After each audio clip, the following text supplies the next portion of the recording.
the space time where I was, I mean, it is still to this day so hard to explain like where and what that was. But it definitely, I was at minimum a different frequency. Like I was definitely somewhere else. I was not wherever this realm is that we are experiencing this material plane. I was not here.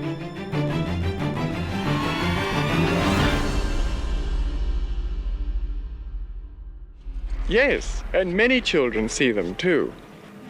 About 75% of the world's children today are being born with etheric vision.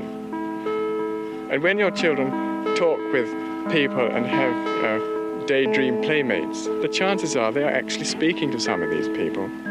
Because these angels or angelic forces or nature spirits, as they're often called, will often make themselves seen. And all of a sudden I hear him go, whoa, or, something like that. So I look up. And as I look up, I see this thing. And I said, I've never seen a butterfly like you before. I know that the paranormal is real. Listen. As soon as I spoke to it, it turns around and makes eye contact with me. And then it stands upright. And it was at that moment that I saw it was like an orange light appear above this row of trees. From this sort of orange light, this thing appeared. Its wings were actually like sycamore leaf shaped. And I started talking to them. I'm like, hi, are y'all the dwarves? And I would hear whispers that would say, hi, yeah, you want to play? And it wasn't just my imagination. And I had told them, I'm like, my dwarves, they like beer, And my dad's like, yeah, sure, your dwarves like beer. And they were holding a conversation, and his beer slid upwards instead of downwards, how the house was tilted. And him and my brothers jumped up. So I stopped calling out Adam, and I'm just my mind draws a blank, and I stop behind that tree stump. I'm pretty close to it now because I took a few steps forward, and I see this thing.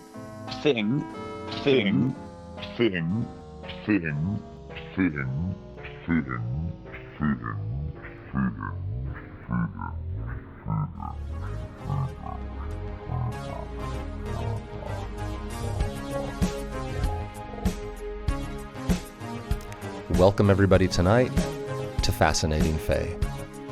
Tonight, we're traveling to Missouri to talk with Rachel. Rachel, how are things going in Missouri tonight? Very good. Thank you for having me on. The pleasure's mine. I sincerely appreciate you reaching out to come on the show. Rachel, what I do at the start of every show is I just introduce a couple of friendly guidelines so that the conversations are constructive and you never know who's dropping in for the first time. So I like to stay consistent. Is it cool with you if I spend just 1 minute here doing that before we jump in with you? Absolutely. Okay. Well, first order of business on Fascinating Fae is that we are not here to convince anybody of anything. Talking about fairies, talking about real events that involved quantum phenomenon, the magic, things of this nature, extremely difficult to explain to the uninitiated or the inexperienced. And so really there's no emphasis on convincing. And I know a lot of people can have a tendency to adopt a defensive position in their storytelling or a need to really convince. And I try to just remind everybody, good luck explaining this. I've had so many things go down and I still can't really explain it. So I just try to remind everybody, look, we're not here to convince anyone of anything. Second thing I like to say is that it's brave to come on the show. So Rachel, I'll tell you now, it is brave to come on the show. It's not a platitude. It's serious business talking about fairy stuff, talking about interdimensional stuff. See, there goes There goes the objects in my house already. I hope the mic picked that one up. So we're off to an interesting start right there. Okay, that's reminiscent of Danielle, but we'll get there in a second. Let me just continue on here as best I can. It is brave to come on the show, and I really do mean that. Honestly, like talking about this stuff can be a liability to, you know, your situation. Someone could like potentially in a lawsuit say, hey, look, this person believes this. It could be something that discredits you. So, you know, there's like all these levels of bravery, not the least of which is just the bravery to reach inside and share openly with a bunch of strangers who are listening. So I applaud you, and I deeply respect people's bravery coming forward.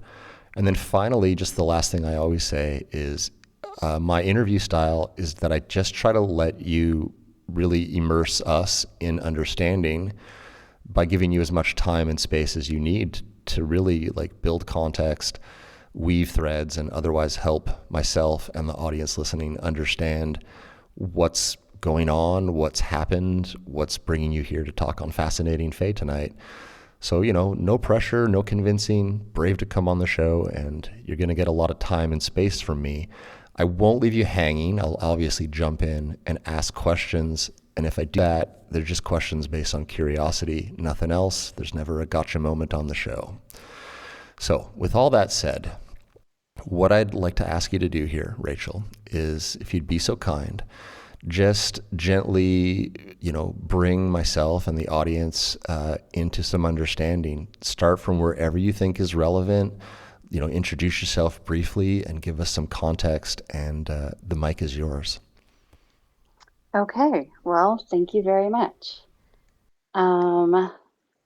Let's see. I heard your story, and it resonated so greatly with me to my own experiences that I have had that I just had to dig deeper into Fascinating Fae. And to be candid, I'm only like to season 1, episode 8 right now, just because I just found you. But I did hear that you were now asking for season 2. If people had ever experienced having things either disappear or reappear, or, you know, big changes like that from the Fae or the other side. And that definitely caught my attention because I had a near-death experience in July of 2020. And when I came back from that, my blood type had changed. So, I mean, yes, I changed literally on a cellular level. But then there's also been some other changes too that have happened. I feel like I do have second sight. I can see things like all the time. It's not as clear as it was like in 2020 when I just came back from my heart stopping for 3 minutes. But I still will see things that other people cannot see. And I still don't know exactly why that is. I have a working theory. It's my own personal theory. It probably does not have any science backing it up, but it feels right to me. And that is that actually I think I've always had the second sight. I can remember having feelings when I was a child of like just praying and like begging, like, just don't let me see anything. Just don't let me see anything. Just don't let me see anything. I have those memories. I don't have memories of like having seen anything scary or beautiful or anything. Like I just have that memory of not wanting to see something. And so that's, you know, just like a nugget for me to try to integrate within myself.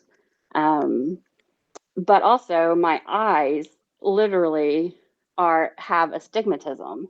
And they don't just have like kind of the normal stigmatism. There's like 3 types of stigmatisms, and I have like one of the most I wouldn't say rare, but it's like the one that the third type of stigmatism that you can have is like um, what most people like don't have. So it's not as common, if that makes sense. I kind of stuttered over that there a little bit.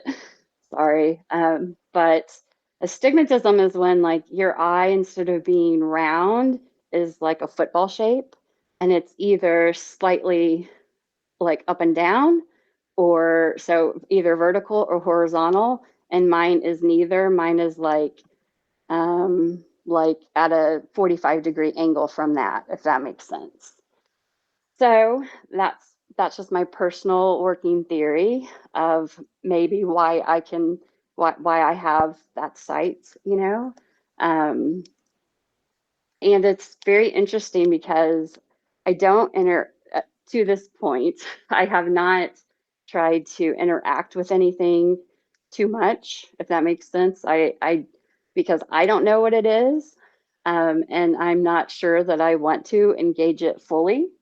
But I can tell that it's not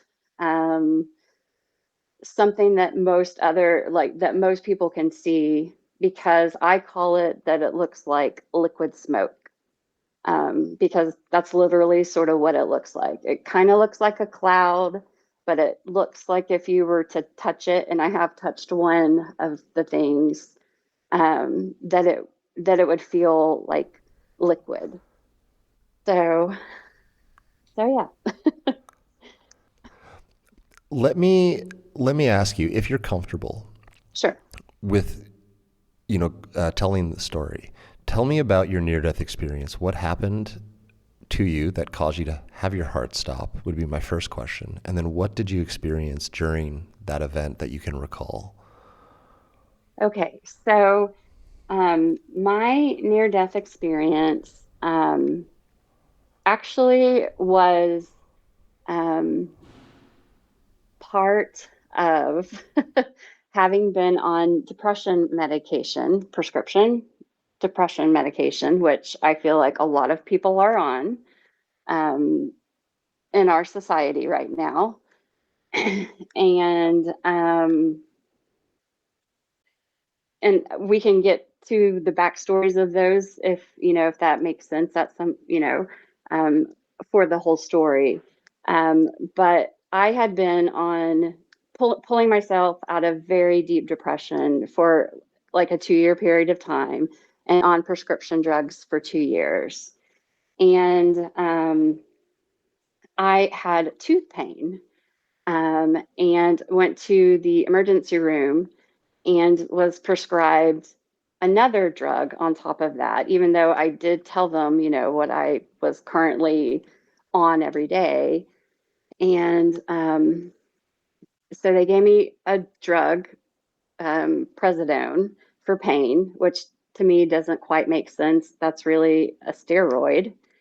And I had what they call a like in the medical field, an allergic reaction. And so adding the Prednisone to what I was currently on caused my heart to stop. And so that is when my near death experience happened. However, Prednisone, you take you take a little bit more each day, and I had never taken any kind of drugs really ever in my life. I mean, maybe occasionally for an emergency, but like recreationally as a teenager or anything, I never done any kind of drugs. And so when I first started the Prednisone, I think you take like one the first day, and then the next day you double it. And then the next day, I think you take four, so it's like one and then two and then four. And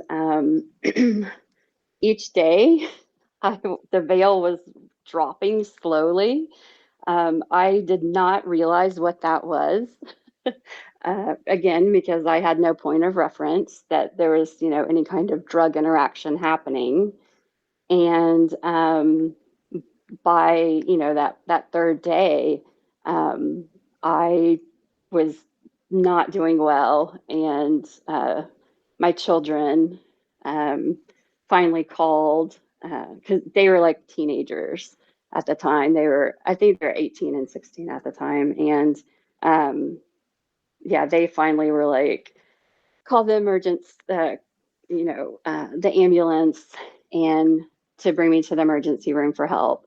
And when the ambulance was called, right when I laid on right when I got into the ambulance, that's when my heart stopped. And when my near death experience happened.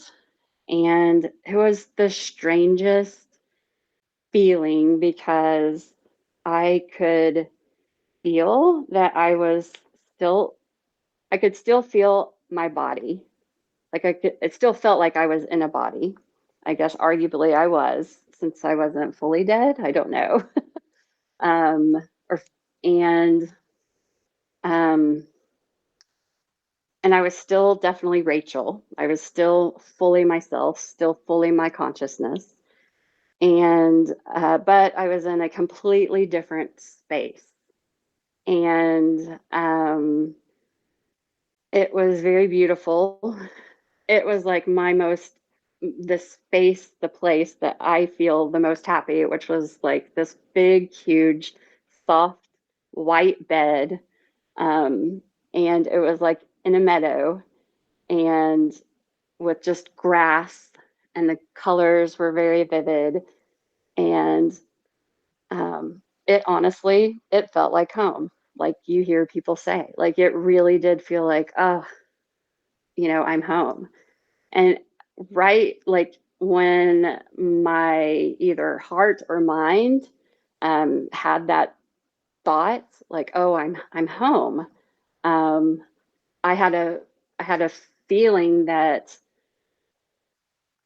people, for lack of a better word, were coming. They were like excited. Oh, she's been gone a really long time. She's back. And they were like coming to greet me. But I never saw anyone. Um, but I could feel that like everybody was coming to greet me because I'd been gone a very long time. And and then I felt like another hand grab my hand. Um, and then I woke up in the hospital, and that was my near death experience. So that doesn't really seem maybe like the Fae, but I do feel like I had like guidance long before with some Fae experiences. And then definitely afterwards, and definitely 6 weeks after that, after my near death experience, it was quite intense with experiences that I was having. Okay, I want to ask what happened in the 6 weeks after, because that's, obviously I need to ask. But before I do, I just want to say thanks for telling everybody that experience. I've also taken, strong medicines when it comes to trying to modulate my mood. I had a time where I was suffering from very, very bad anxiety and took anti-anxiety medication like Ativan.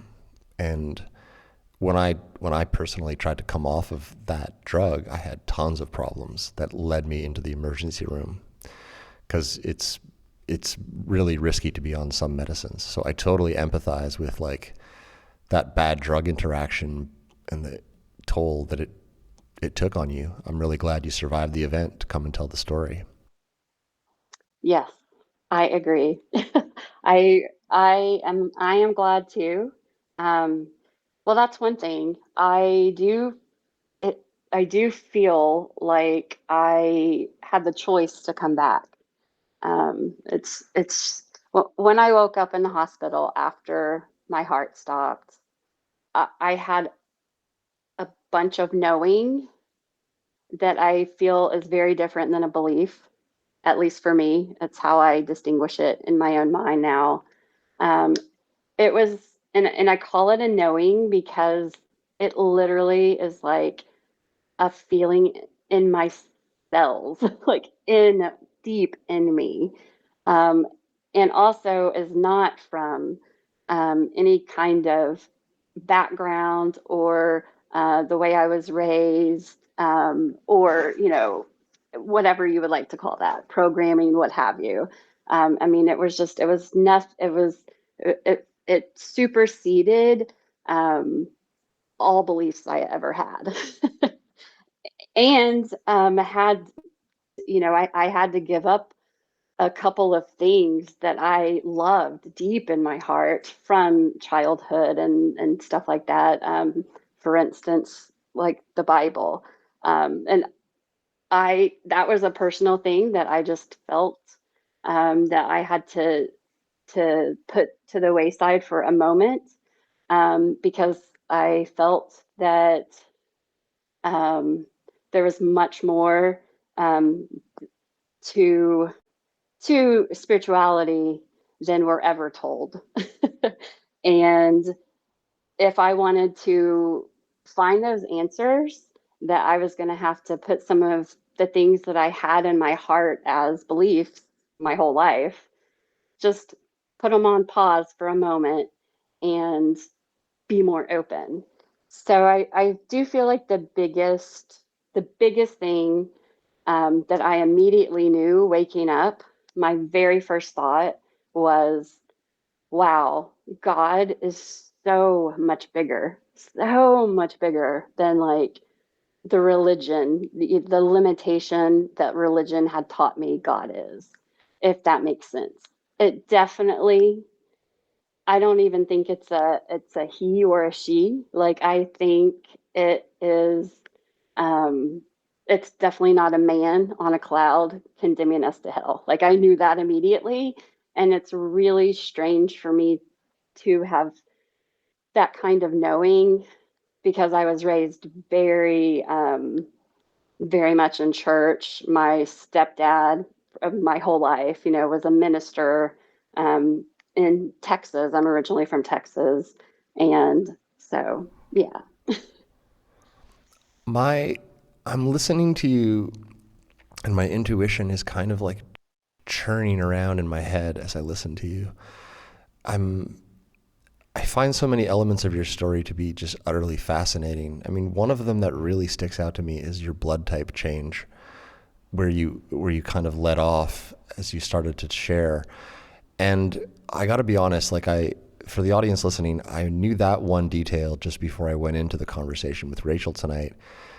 And I was like, that seems really interesting, because my hypothesis is that when you travel to another dimensional plane and you come back, and when I say you, sorry, I should say, like you mentioned, I'm asking about objects primarily, but then you hit me with that message on, our thread where you indicated this part about your blood type changing.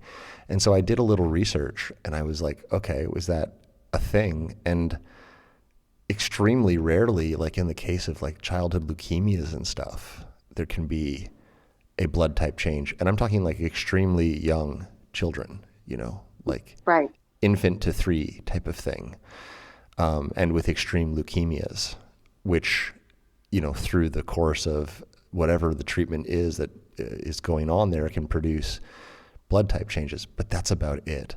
And there's really no good answer that I could find on why a person's blood type would change in adulthood. And listening to the circumstances of your near-death experience, there's nothing in prednisone or antidepressant medicine that's going to produce that. There's nothing that they could have done or given you at the hospital or in the ambulance that's going to do that. This is like a fundamental byproduct of your DNA, essentially, your blood type. It's like a very immutable part of you and doesn't change. It's like your fingerprint, kind of, So the fact that you've come back with a different blood type is fascinating. when paired with what you're saying about, again, like just these people and your recollection that you've been gone a long time and they're excited to see you again, which is different than other near-death experiences I've listened to, where there's usually the family there. And with you, it's interesting that there's kind of an unseen people, but that you're aware that they have this sense that you're returning. And then you also are indicating that you had the choice to come back, and you come back and now your blood type is different. It's so interesting. And I was telling this to Julia, my girlfriend. Mm-hmm.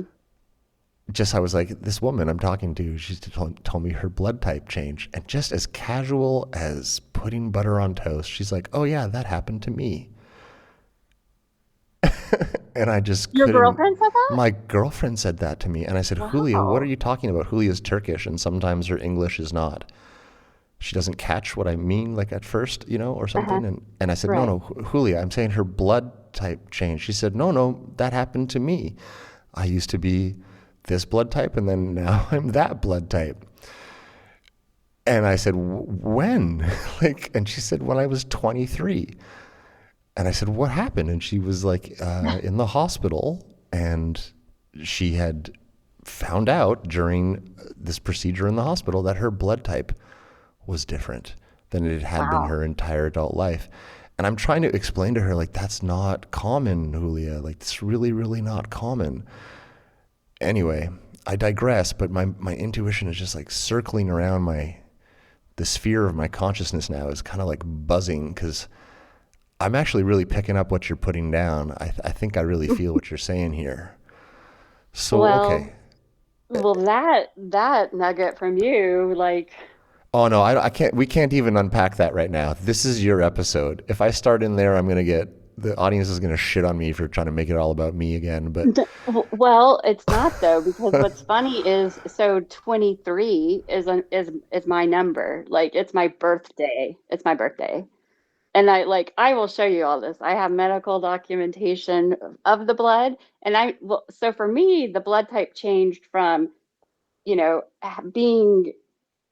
coming in, through an ambulance to the ER, blood then, right?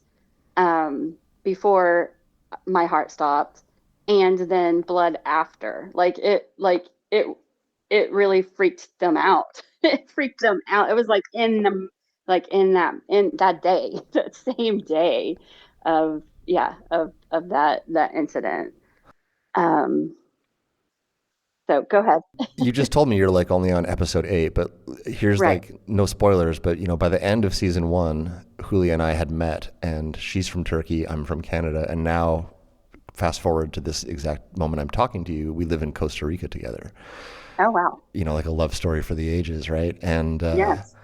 I hypothesized from the very get-go that the fairies had something to fucking do with it, because it was just too intense of a connection across such time and space. And then when she told me that, after you told me that, immediately I was like, let me just get this straight in my head here. This woman, I think, has a gift from the fairies, is telling me she also has a blood type that changed in her adult life. So let's just park that and Interesting. just let that hang in the air for what it is.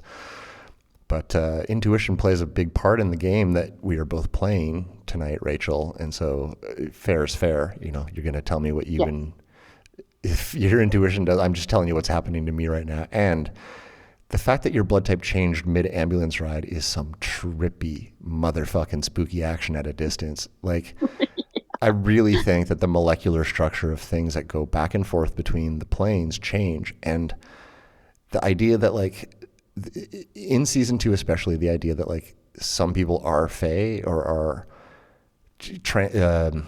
skipping between those two planes, and know it or maybe don't know it, is coming forward. And your story is exceptionally compelling when it is taken in relation to that emerging narrative.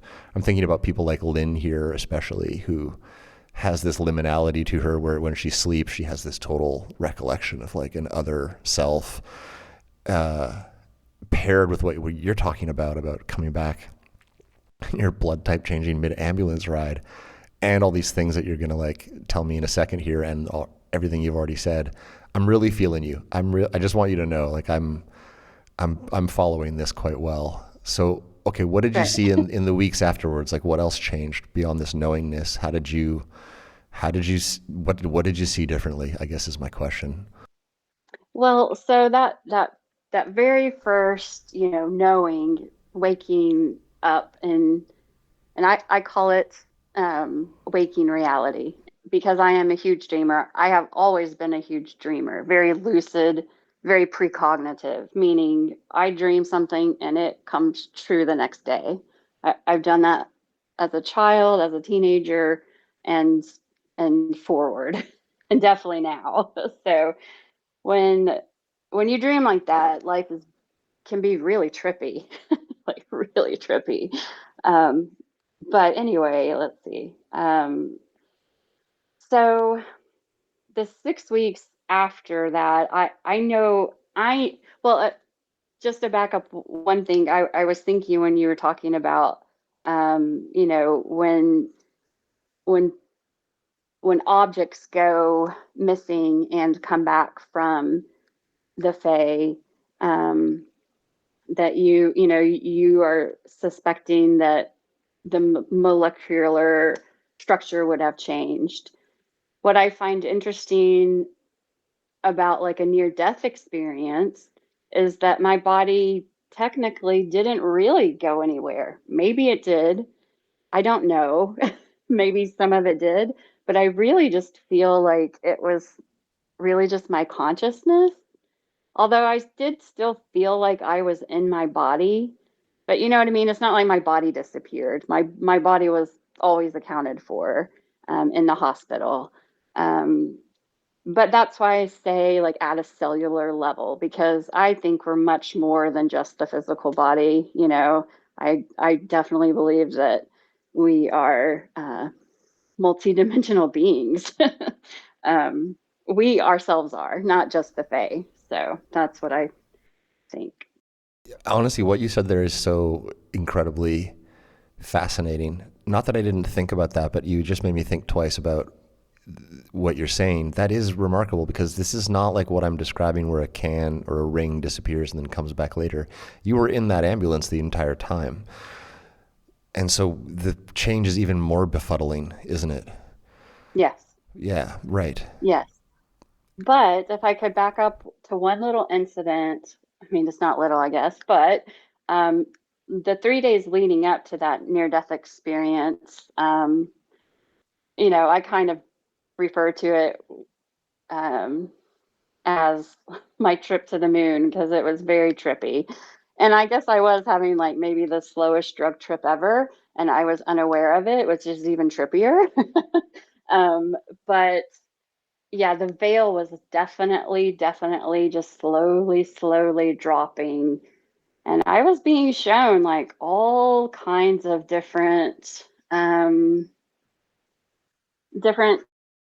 things, like different, I call them like life lessons. And honestly, I think they were like just for me. I mean, meaning like they weren't spectacular, but like I just knew like, oh, okay, that's like for me. I can give you an example of that. Again, having such a Christian background, I had no idea what a shocker was, right? Like I had no idea I never really even heard that word until after my near death experience and my own research into things. And this was the first day of my drug interaction before my near death experience. And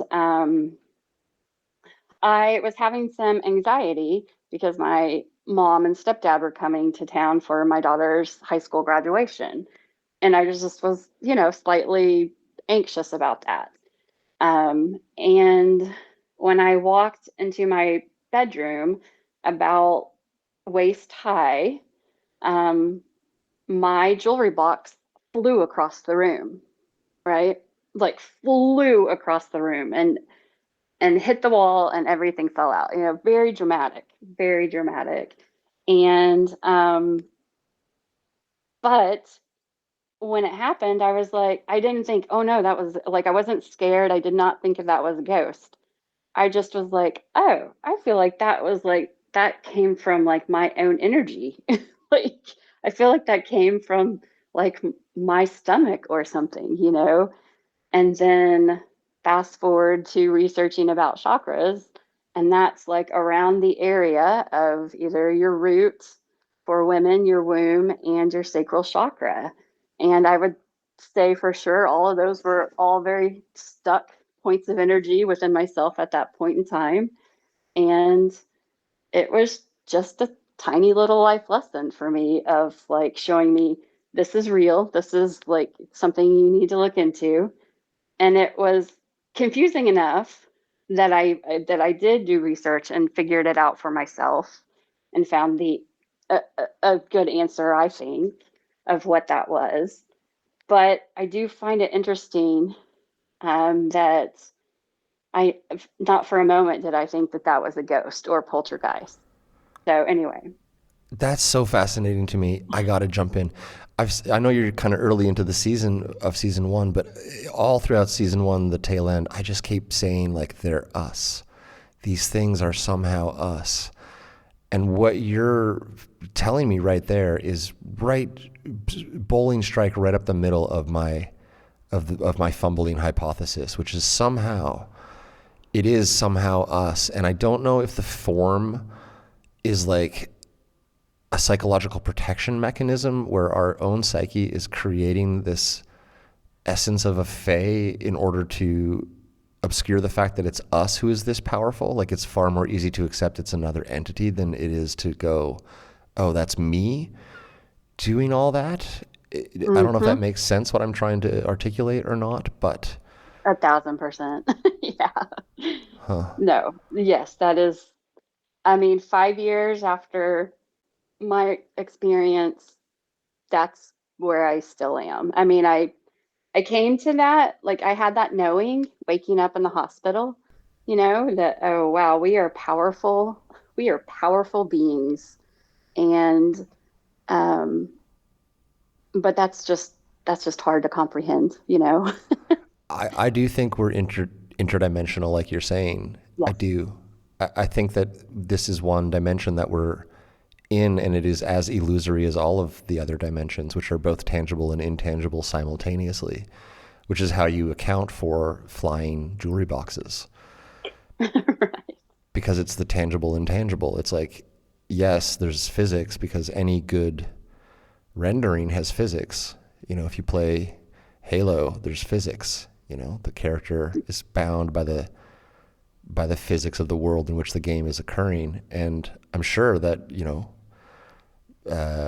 materialist scientific exploration of this reality is accurate. I'm not saying that those things aren't true. The physics have been tested and are replicable, but there's something else that is totally going on beyond the physics of the world, which, you know, how you want to interpret that is up to you. But what you're talking about is so bang on with what I feel deep inside, which is that somehow a lot of what is being experienced is, and this is not to invalidate the experiences, this is even a trippier perspective or a trippier potential reason why is that we are, exactly as you're saying, deeply powerful, and that these fae are kind of us somehow, which I still cannot quite exactly articulate. But you're talking about that jewelry box does a really, really good job of trying to articulate what I've been trying to say a lot. So thank you for telling me that. Anything else happen? Like, you call them life lessons. Was there anything else in the lead up to your heart stopping that you can recall? Yes, there was. So okay, so the second day, um you again for President, you take double, right? So I think I took two. So the trip again was, you know, more, it was intensified. Again, unbeknownst to me, which I feel that that was like really important. Like, you know what I mean? And my whole like life's purpose here, like me not doing drugs ever, even as a, you know, as a teenager or anything, was like really important because I having just having sort of like that innocence and not knowing I was having a drug trip was different than being aware that you took drugs and you're having a trip. Do you know what I mean? I think it was much more, like you said, maybe it was just my subconscious showing me something. I don't know. I mean, all of this stuff definitely was outside of myself. So, yeah. I love the way that you are telling stories, which is totally unique to anyone I've spoken to. You're weaving your way along, but I'm following you as you go, and I'm like, yes, yes, yes, yes. Okay, I well, totally good. understand. You're not aware that these are drugs, so your active participation in the event is innocent. I totally understand what you mean. I Right. really understand what you're saying. And that may so you didn't necessarily know something was going weird. You're just kind of like, oh, this is reality now, I guess, and your brain was just accepting of that without analysis that would be informed by prior drug use. I totally understand you. Right. Okay, so what next? So on the second day, just the drugs were doubled. Um, the trip was a little bit more intense. And this time, what I saw with, my waking eyes in waking reality was this huge brown blob in the corner of my living room. And it was looking at me. And it had eyes. It had kind of like a face, but it definitely had eyes. And when I saw it, I was like, oh, like that's my depression. And again, like from my background in Christianity, which I totally love in my heart to this day. Like I'm not trying to speak illy of Christianity at all, but just because of how I was raised, in my mind, I always sort of had a struggle that like I had depression, I was weak, depression is just of the devil, and you can just pray it away. Like that's kind of how I was raised. Um, but it wasn't that easy when I, literally had it. And there was, a big trauma that I had this depression for. Like, there was a big trauma that occurred in my life, and which is why I had depression. But anyway, seeing that thing on the wall again, just a brown blob. It almost was the color of the wall. So it was about the same color of the wall, which was brown. Um, but it was on the top part of the ceiling too, which is why I could see it. And it was just looking at me.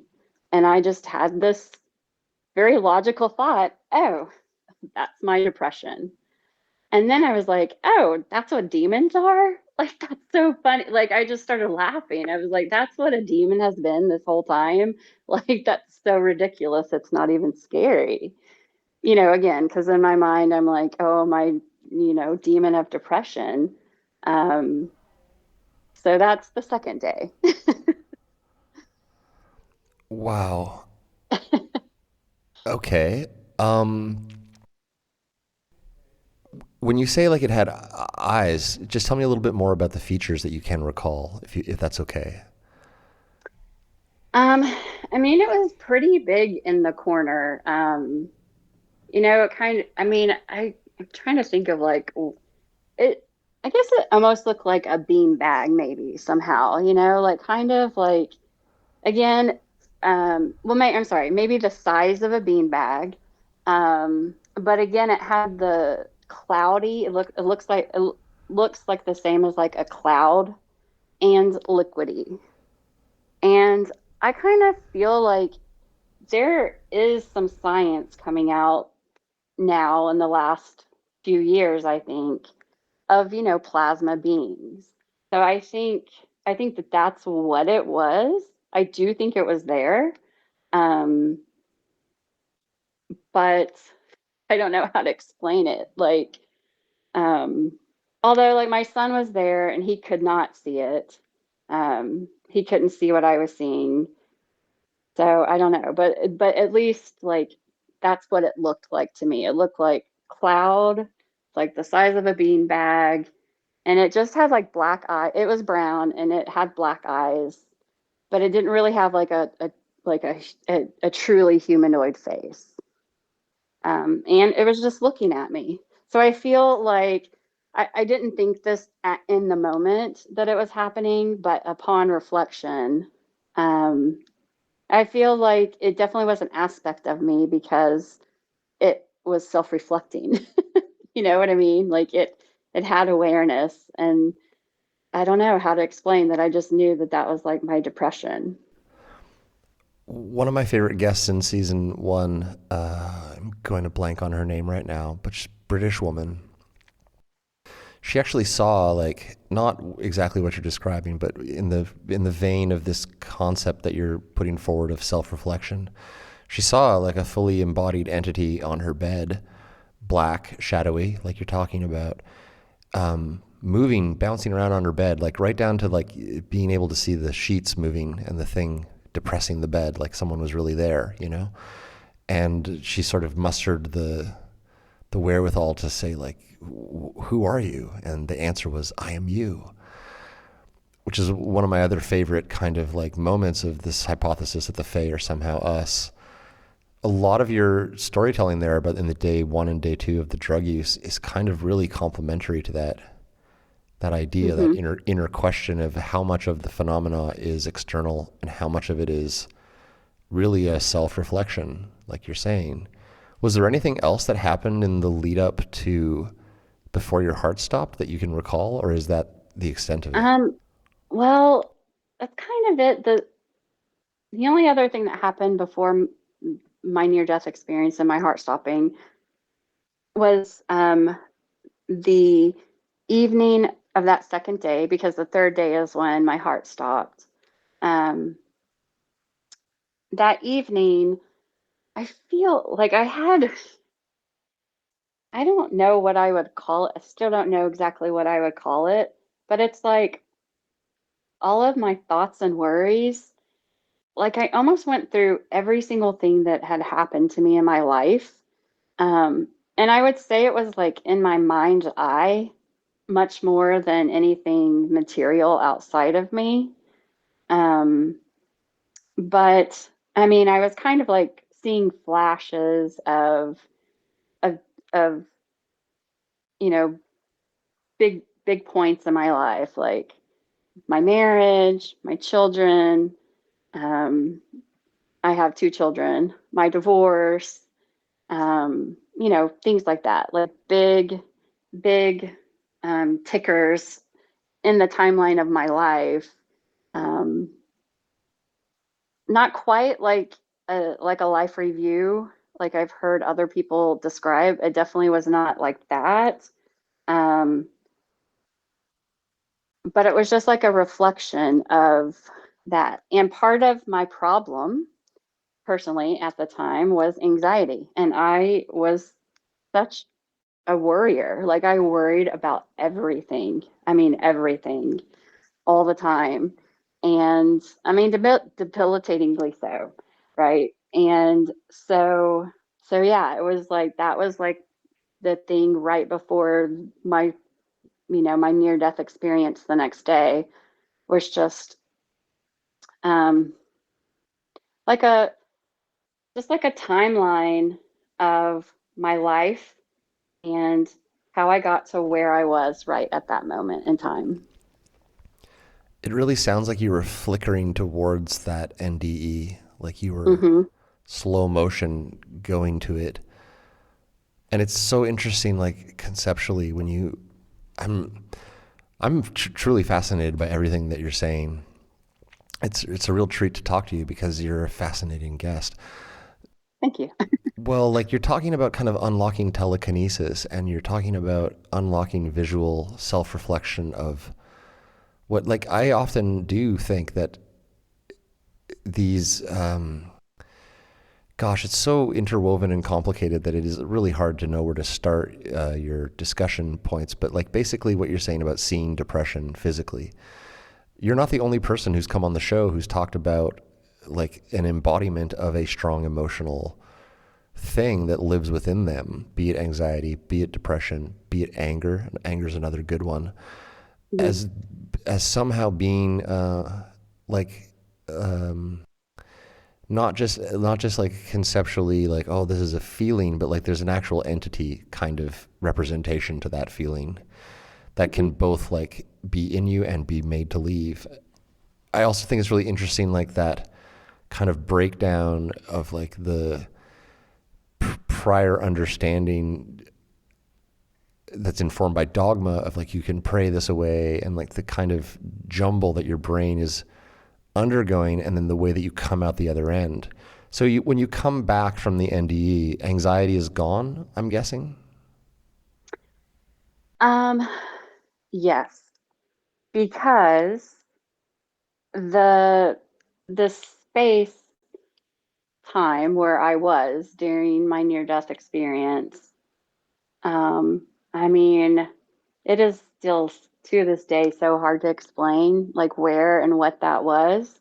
But it definitely, I was at minimum a different frequency. Like I was definitely somewhere else. I was not wherever this realm is that we are experiencing this material plane. I was not here because wherever I was, I'm not sure if it is correct to describe it as higher, but it did feel higher. It felt very loving, but unlike any love you've ever felt here. Like the most love you've ever felt for anyone else, like way more than that. And it was like palpable, probably because I was in spirit form too, you know what I mean? Like I don't know, because I was that same material. I don't know. Um, that's my best guess. Um, but it wasn't just love. It was also so much peace.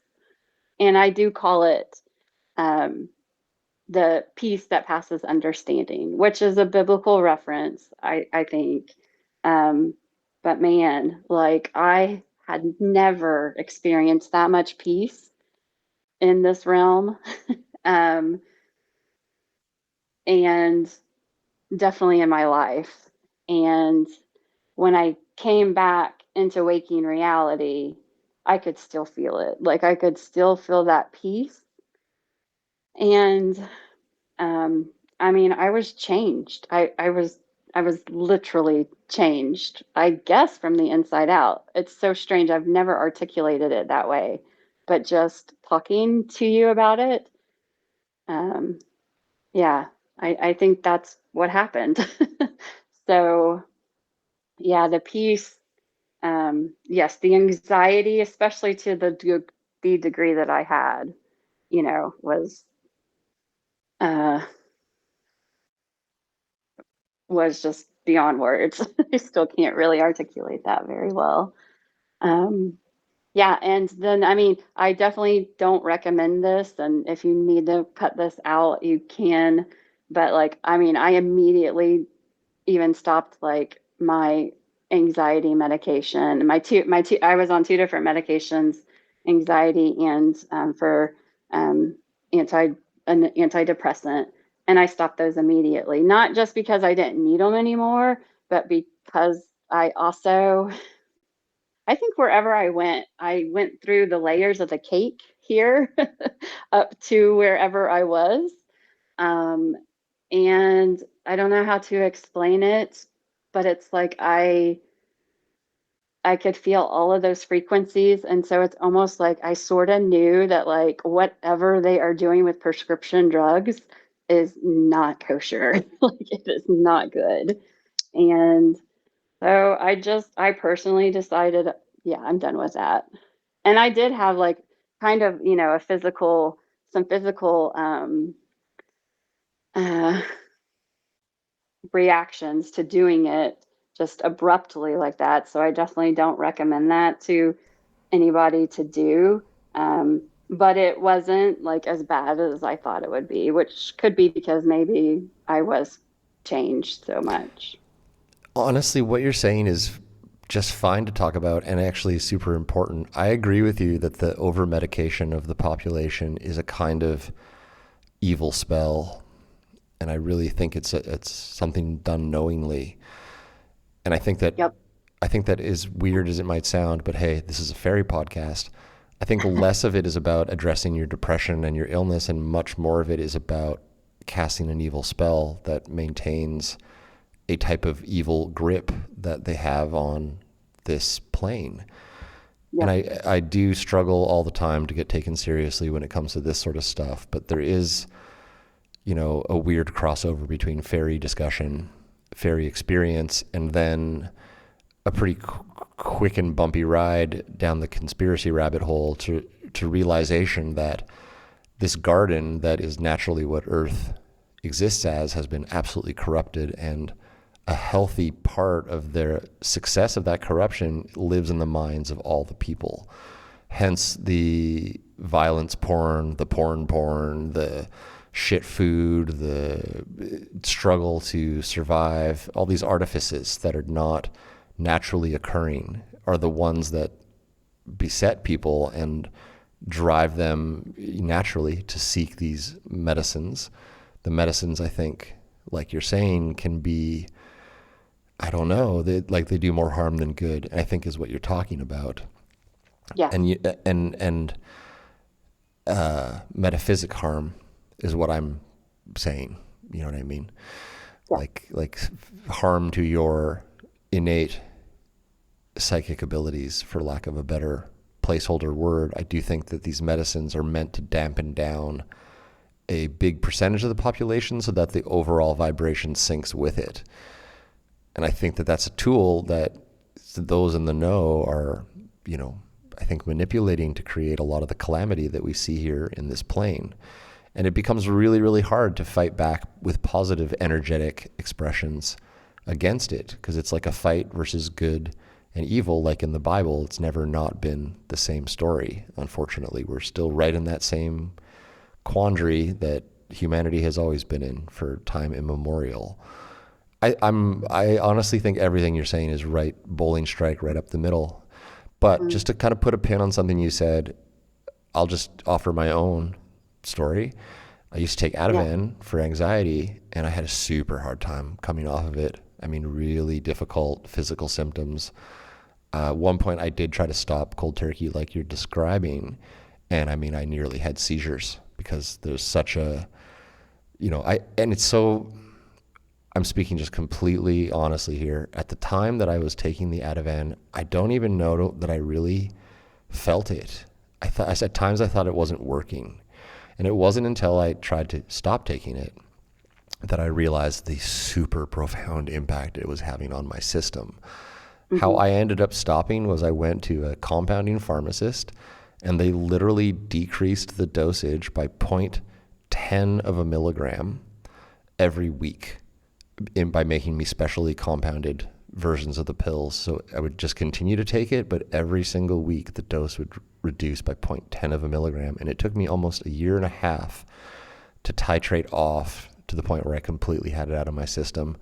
And I tried to stop cold turkey twice, and both times I ended up in the ER having like almost a seizure from trying to stop cold turkey. So the idea that you came back changed and then were able to stop cold turkey like you're describing, in part because of that change, I think is extremely valid thinking, because it's normally extremely hard to do that. And so there's a lot going on with when you came back that I'm glad we spent more time talking about the few days before and more about the event and the changes afterwards, because this is all extremely relevant. Everything you're saying is relevant to the Fae discussion. 100% it is. Thank you. I agree too.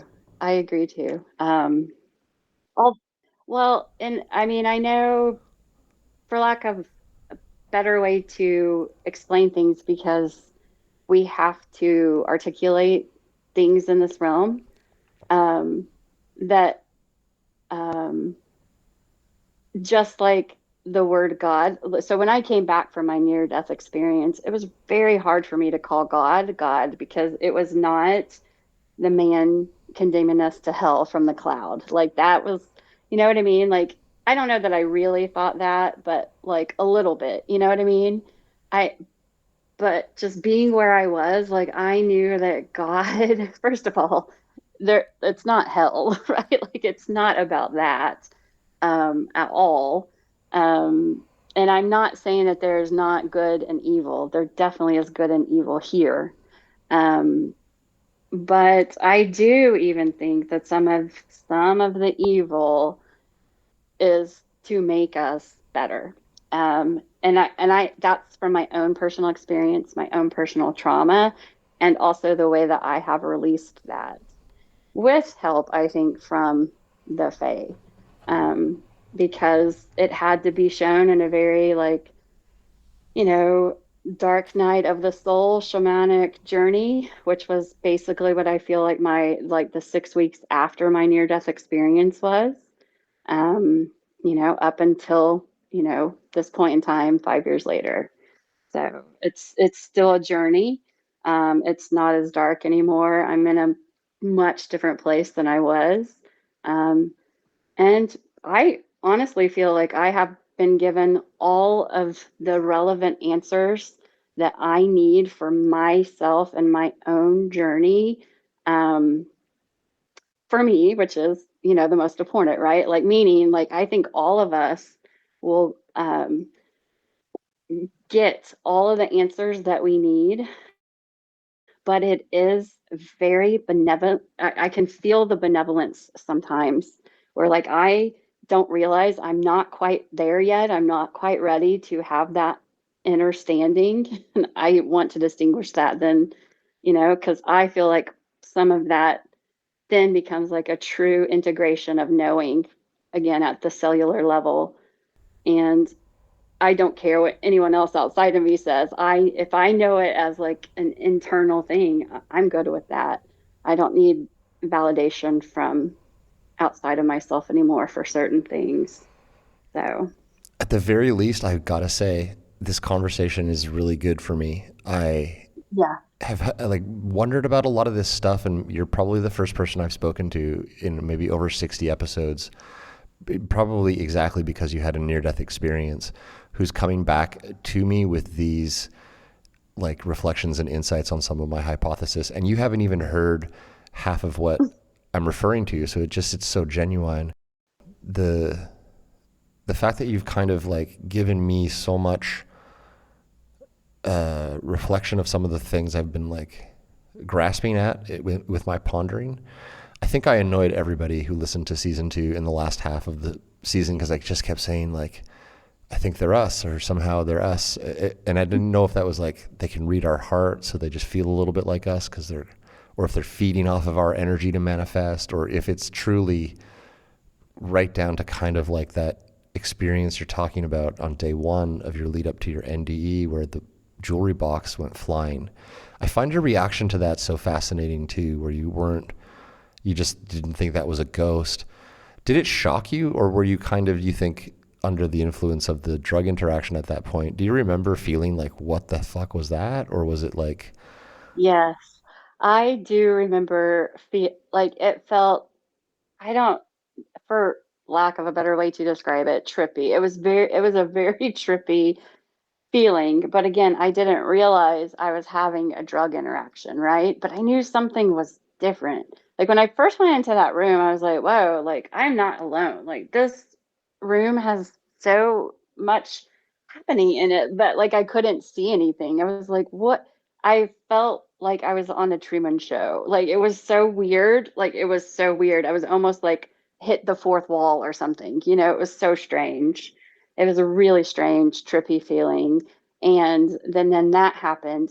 And even myself, I am surprised that I wasn't scared of that, because I was very much raised in, the Southern Baptist religion. And I loved it. I respect it to this day. I'm thankful for the way I was raised in it. But I just think there is more somehow, and I know that can maybe um, get people under the skin a little bit there, so I'm very careful with people. I talk to people as best as I can about my experience, and I usually feel into it. Like And I really feel like I've been shown um, by the Fae, or again, something outside of myself for sure. Right now is how that feels. Um, I feel like that's what holding space literally means. Just me, just having zero judgment about where someone else is. And I feel like we all have pieces of information for each other. That's why we're all here together. I mean,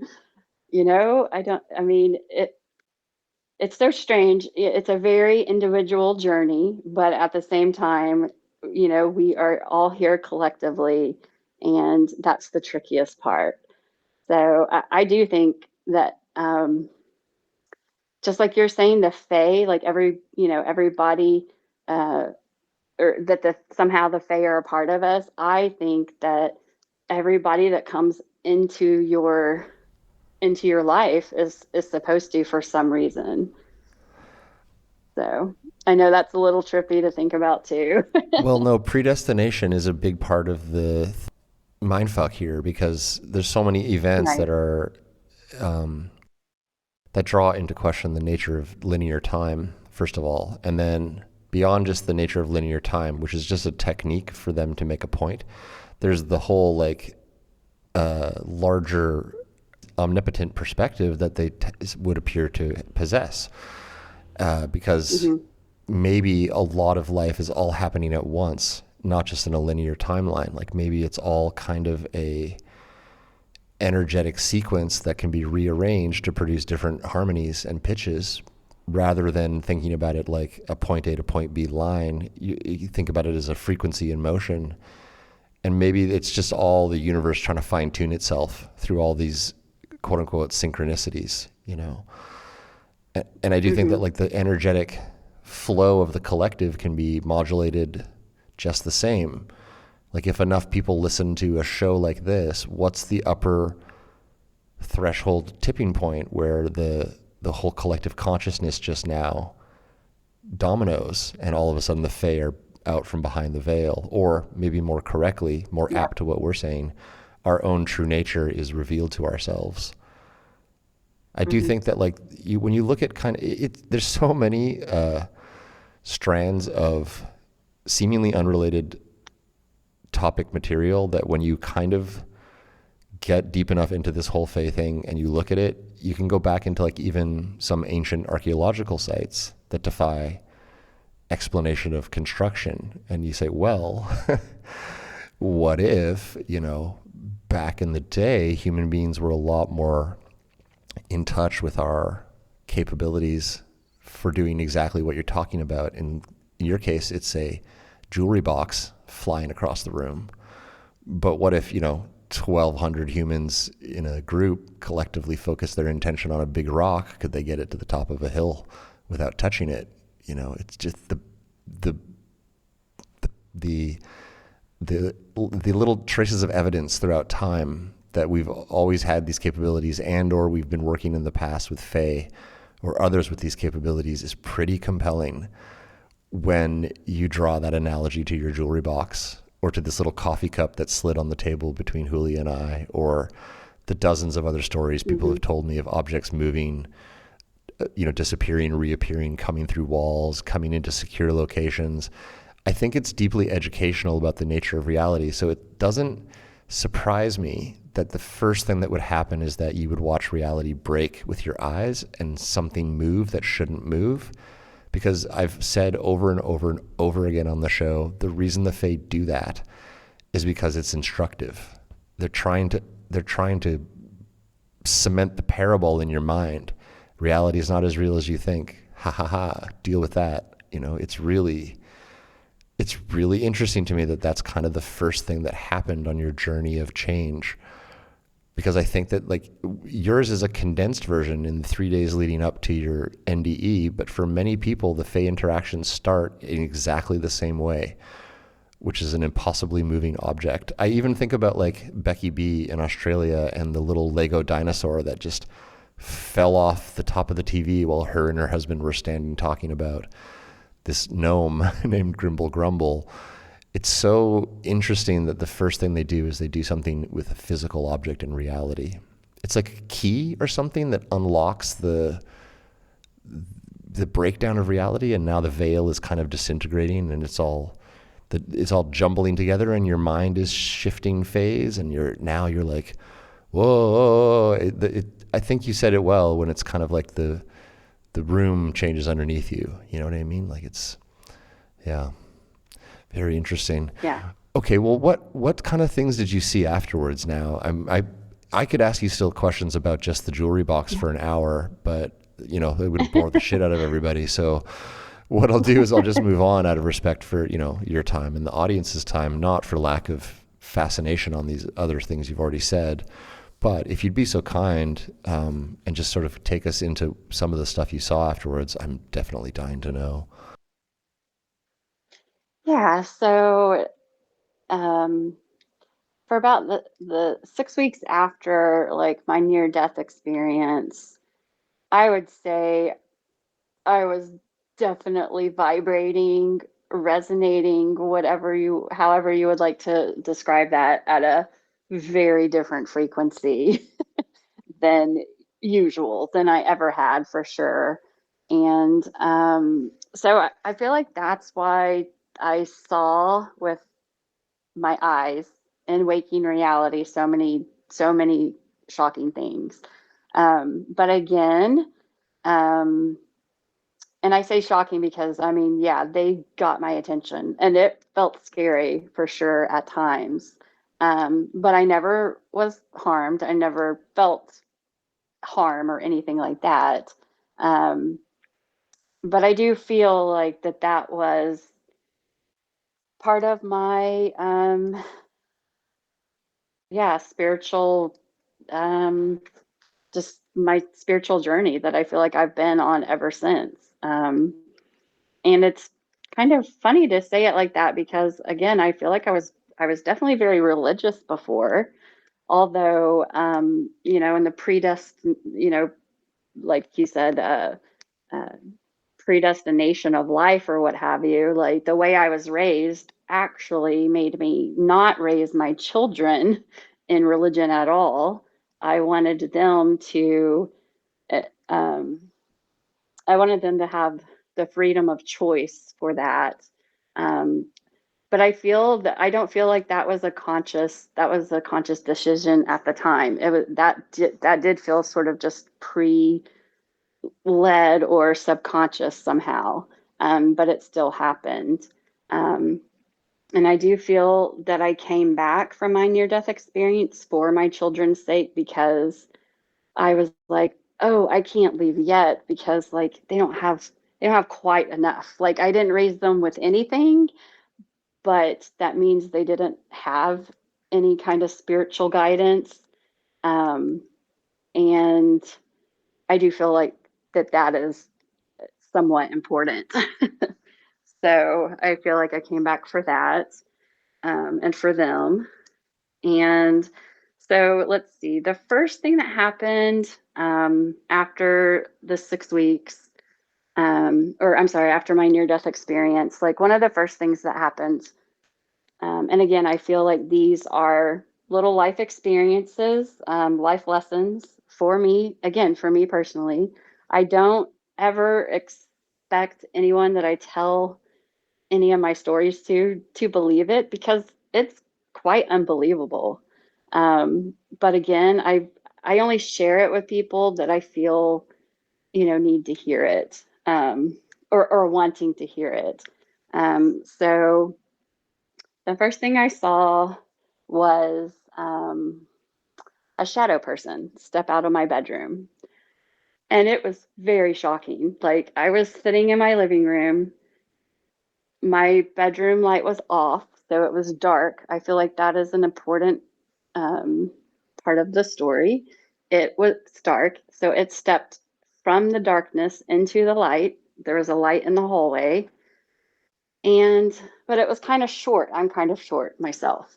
Um, I'm like 5'2", and so it was like just a short shadow person. It did not look at me, but it did have arms and legs, and it just walked through the hallway, I guess into the other bedroom, which that door was shut. So, you know, it was just not there when I got up to check. Um, and somehow I was just sitting looking, you know, just happened to be looking in that direction when it happened, which I mean, I'm being sarcastic. Like it was not just by chance. Like I was looking directly at it when it happened, and it just stepped out from the darkness, walked down the hall, and that was it. But it scared me. I mean, my heart was like racing. I have never felt like that scared about anything ever. You know, because it was just like a shadow person. And I was like, oh my gosh, like, what just happened? And so I got up and I went and checked the room that it looked like it had gone into. There was nothing there. I didn't know what to do about it, but I definitely could not sleep in that bedroom. Also, days before that, and well, actually, I think a month or so before that, my my the closet door in my room was always open in the morning when I would wake up. And that really freaked me out. But I had two cats, and I just thought, I would just tell myself, oh, it's just the cats. They're just like opening that door. There was just, you know, a sliding doors for a closet door. And so the cats are just doing that. Um, but also leading up to this whole, you know, experience, I was having some really bad nightmares, really scary dreams. And so I moved from my bedroom to that second bedroom just because I was like, I don't know what's going on. I'm just going to change locations of where I sleep. And I was like, it's like it found me. And whatever I'm a very lucid dreamer, and I was just dreaming of like a shadowy kind of person, not exactly what I saw with my waking eyes, but there was definitely something that was like looming over me, trying to, I don't know, wake me up in these nightmares, right? That's very much a metaphor, I think, now for what literally happened to me. And so it was interesting to see it so material. And it, again, it was black. It looked like liquid smoke, but it definitely was in human form. And as I sat and thought about it, my heart still completely racing, about to just pop out of my chest, it felt like. I was like, I think that might have been me. I was like, I don't even know why I had that thought, but I was like, I think that was me somehow, because mostly because it was short, right? Because like my children are tall, like everybody in my whole family is tall except for me. And yeah, it was just so strange. I was like, it looked almost like it literally was my shadow. Um, so like that was like, you know, strange, right? So the next morning, going to work, I'm backing out of my garage, and in the rear view mirror, I see the shadow person go up my steps up through my front door. Like I could see that. And through the mirror, right? Through my rear view mirror. And that really scared me. That scared me greatly. And I was like, what is happening? Again, it was still kind of short, kind of little. Um, but it really did startle me because I was like, okay, like, I mean, I just didn't know what to do with that, you know? And so that evening, I'm telling my son who lived with me at the time, and he was about 19. And I'm telling him the story, and he's sitting across from me. I'm looking directly in my bedroom again. And I'm literally telling him the story, and it comes out again. But this time, it's not in a human form. It is just like a black shadow, like the size of a shoebox. Okay, so it's just like a rectangle. but it has like tendrils kind of off of it.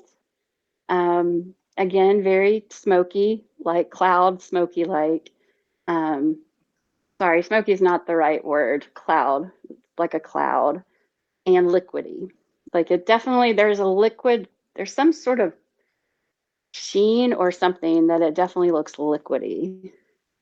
And it does the same thing. It comes out of the dark room into the hallway, down the hallway into the second bedroom. As I'm telling my son this story about the shadow person the night before. And he's like, well, that's creepy. That makes me a little scared. And I was like, yeah, do you want me to be honest? He's like, yes. And I was like, it just happened again, but, and told him the story. So we both go into the second bedroom and we look around and there's nothing. And we're both really freaked out. We're both really scared, kind of. And frankly, I don't know what that was, but I still to this day really think that the shadow person I was seeing, I saw the shadow person a few more times in my condo. I do think it was an aspect of me somehow. It just felt like again, kind of a knowing. It didn't feel scary. I started scaring myself in my own mind about it because I was so freaked out about it. I slept in the living room then and had all the lights on in the house because I'm like, okay, so it's coming from the dark and it steps into the light and like, what is that? I don't know. So that was the first life lesson. Do you remember much about how it moved? Like when people move, they kind of lumber along, they bounce around a bit when they're walking. You can kind of see them go up and down as well as forward. How did the motion stand out to you, if at all? I'm just really curious about how they move. Well, I do remember when I would see the shadow person in a shadow person form. It was always black. And it did have like hands and arms and legs, right? And even so much I would say fingers, but no definition. Like I'm not sure. I don't think it had an actual face or eyes. And again, it never actually looked at me, but I do feel it was 100% making sure I saw it. I mean, it was only happening when I was looking directly at something, right? And I mean, the most shocking thing was to see it outside, in the rear view mirror as I was backing my car out of the garage, and it went upstairs, like went up the stairs to the front door. Well, I mean, again, like I don't know why I say that I feel like it was an aspect of me. It it was just um a knowing, not to be scared. But I'm not saying that I wasn't, right? It was like I'm still human. I'm still a flawed human, whatever humans exactly are, right? And I mean, I was pretty scared for a while about it. Yeah. No doubt, I would be scared if I saw such a thing as well. I wonder as I listen to your storytelling, like I wonder a lot of stuff, not just listening to your storytelling, but as I listen to your storytelling, it reminds me of something I think about all the time, which is like in the idea that like that it is us or they are some aspect of you. Are you kind of like catching glimpses of a parallel life? The one in which you still have the same blood type that you used to, and you're just kind of looking at literally like a shadow, or like like if you turn the light out in a room really quick, there's like a half second where you can kind of still see the room in your mind's eye before it's totally black. Are you seeing a little echo of what was, and that's why it looks like you, and you're kind of just seeing this black impression of it, almost like a timeline fading out, or one that you're no longer part of, but you can still kind of perceive. I wonder if it's that, or I wonder if it's like an emotional projection of the self. Because shadow people and other entities like have an intimacy to them when experienced that is hard to really give voice to. But I've said it a lot in the show. They know your heart. There's like an intimacy there. I really pick up what you're saying. I really feel that like part of you that is intuitively understanding that it's something to do with us. I don't think they're as random as initially they appear. I do, and yeah, I don't exactly know how it works, but I know that there's an intimacy to the phenomenon, and the Fae know more about you than they should somehow. And that could be because they are us. That would make perfect sense as to why they know so intimately, like I talk about. But you do feel that intimacy when you're around one. Right, you do. I know what you're talking about that kind of. I like your wording, like a liquidy. The Terry from this recent episode, he kind of called it like a rainbow hue thing, kind of like when you see like oil in a puddle. There's an intangible, and you say liquid. I always kind of say it looks just sort of like reality is deconstructing, like it's moving. Like it's what should be like a static thing has too much movement. It's solid, but it's got too much movement within it, is the way that I've seen it. Both with my initial fairy sighting and with this thing that I saw up on the mountain house with Julia. So I think you're doing a really good job too of kind of giving voice to the solid, non-solid nature of them. It's super hard to explain. It's really hard to explain what they look like. Yes, it is hard to explain what it looks like. But you're seeing it with your eyes. I know you're seeing it. Yes. It's really with your eyes. Yes, and again, as such a precognitive lucid dreamer that I've been my whole life, my dreams are really real, really vivid, but I definitely know when I'm awake versus when I'm asleep. An interesting thing in the last 5 years is, I do feel like I've been having communication my whole life through dreams. And, at a certain point, I was ready for it to come into waking reality, is what I think has happened in a way. The Toltecs would say we're dreaming all of this, so I don't know. I do feel like dreams are more important than we might give it credit for at times. So I don't know. But at the same time, when you see anything within waking reality with your eyes, it feels like a dream. Like, you know what I mean? Like time stops or slows down, and it feels really strange. It blurs the lines. That's absolutely correct. Also, like, I always wonder, like, okay, children, and I'm generalizing here, but children often seem to have a better vision of this stuff. And when I think about you like dying and coming back, literally made anew, is it like you've got like a newly born hangover and your etheric vision is still working just like a kid's?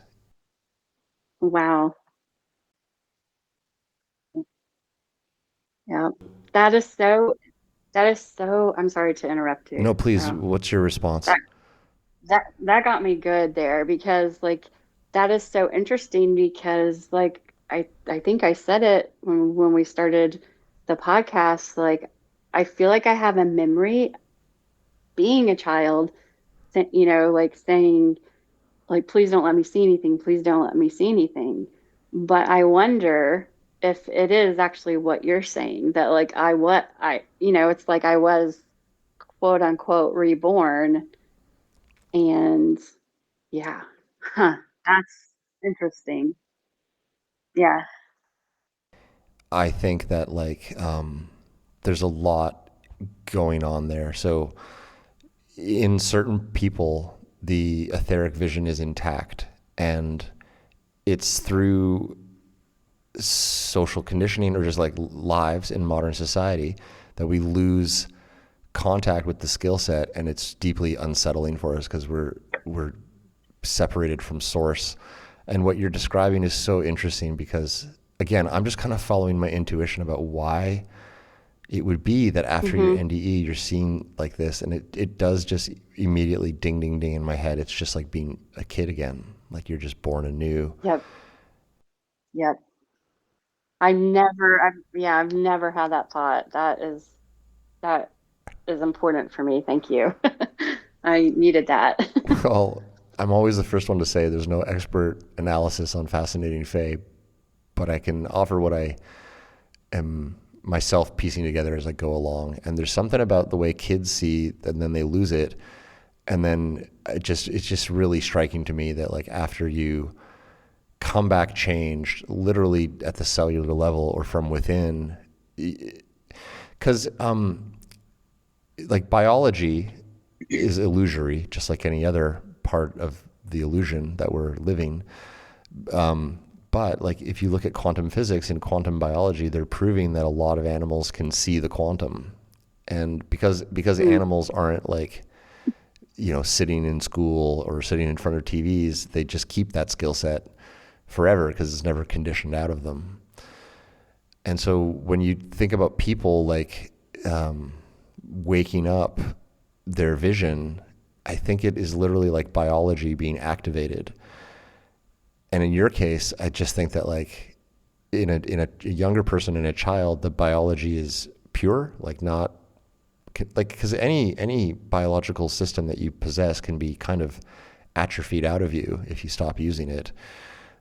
If you stop using your legs, they're not going to work. It's as simple as that. So if you're not allowed to use your vision, quickly your childhood stops and you become like an adult, and then that way of looking at the world stops. I don't think that the way that children see the world is invalid. I think it's correct and maybe like scientifically even demonstrable that they're doing something that all of us can do, but they haven't conditioned it out of themselves. The perception is intact, I guess, is what I'm trying to say. And so it's just so interesting, like all the elements of your story, not the least of which is your kind of new vision as you come back anew. Was there other stuff other than this shadow person? I think you mentioned more than one thing, so I'd love to ask if there was anything else, because your stories are really fascinating. There was, and it's really interesting that you bring in animals because, seeing those kinds of things really made me question, especially because I had a drug allergic, reaction and just all that kind of stuff.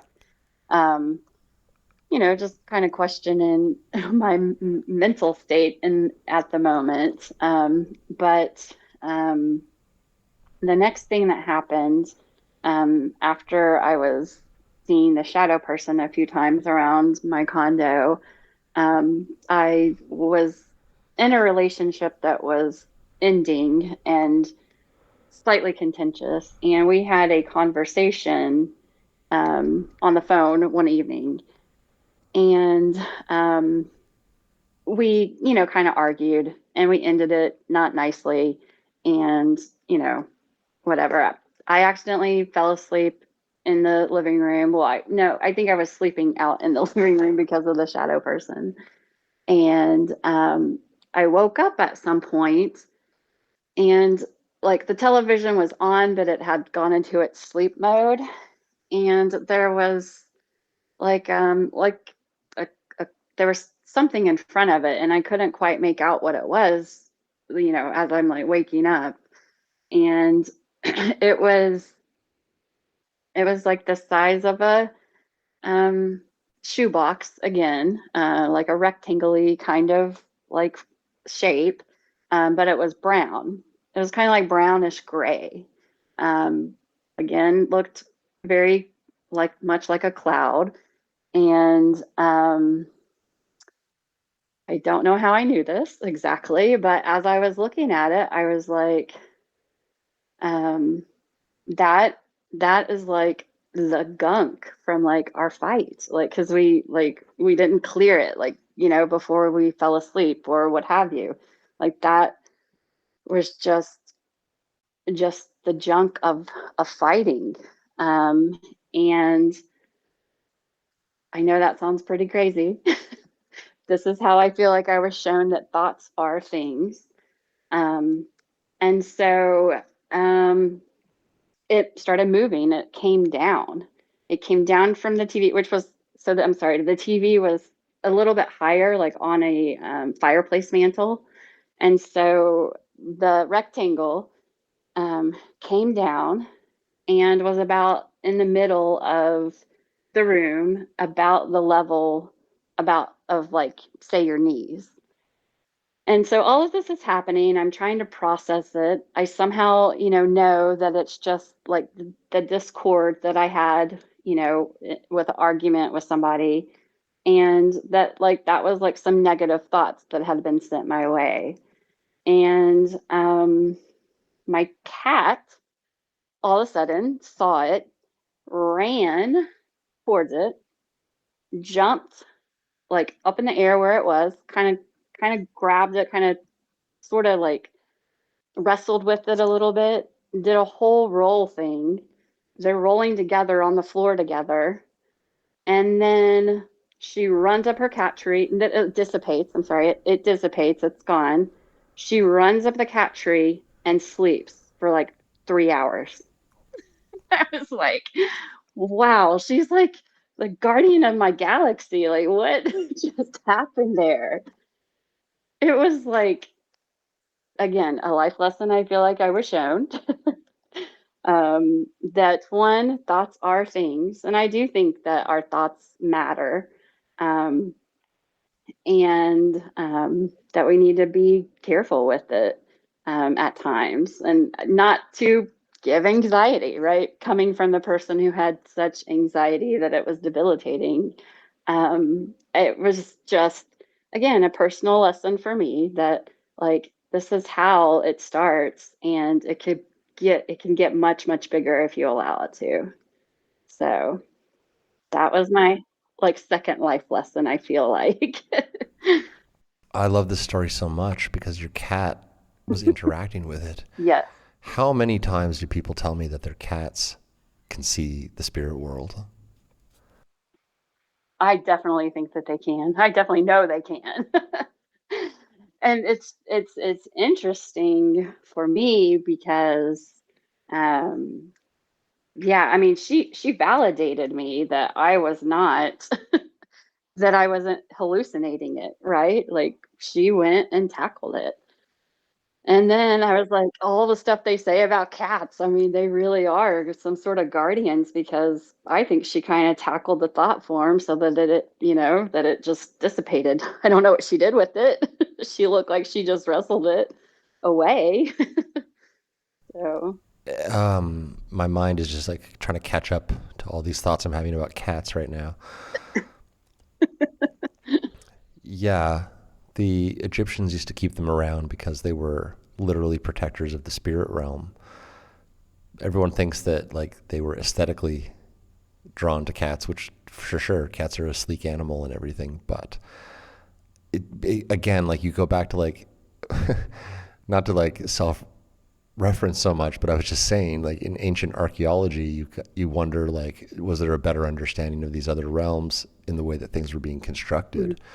And Egyptian reverence for cats and the highly like in tune with the other side nature of Egyptian society really is like just bouncing around in my head right now as you're talking about your cat. right.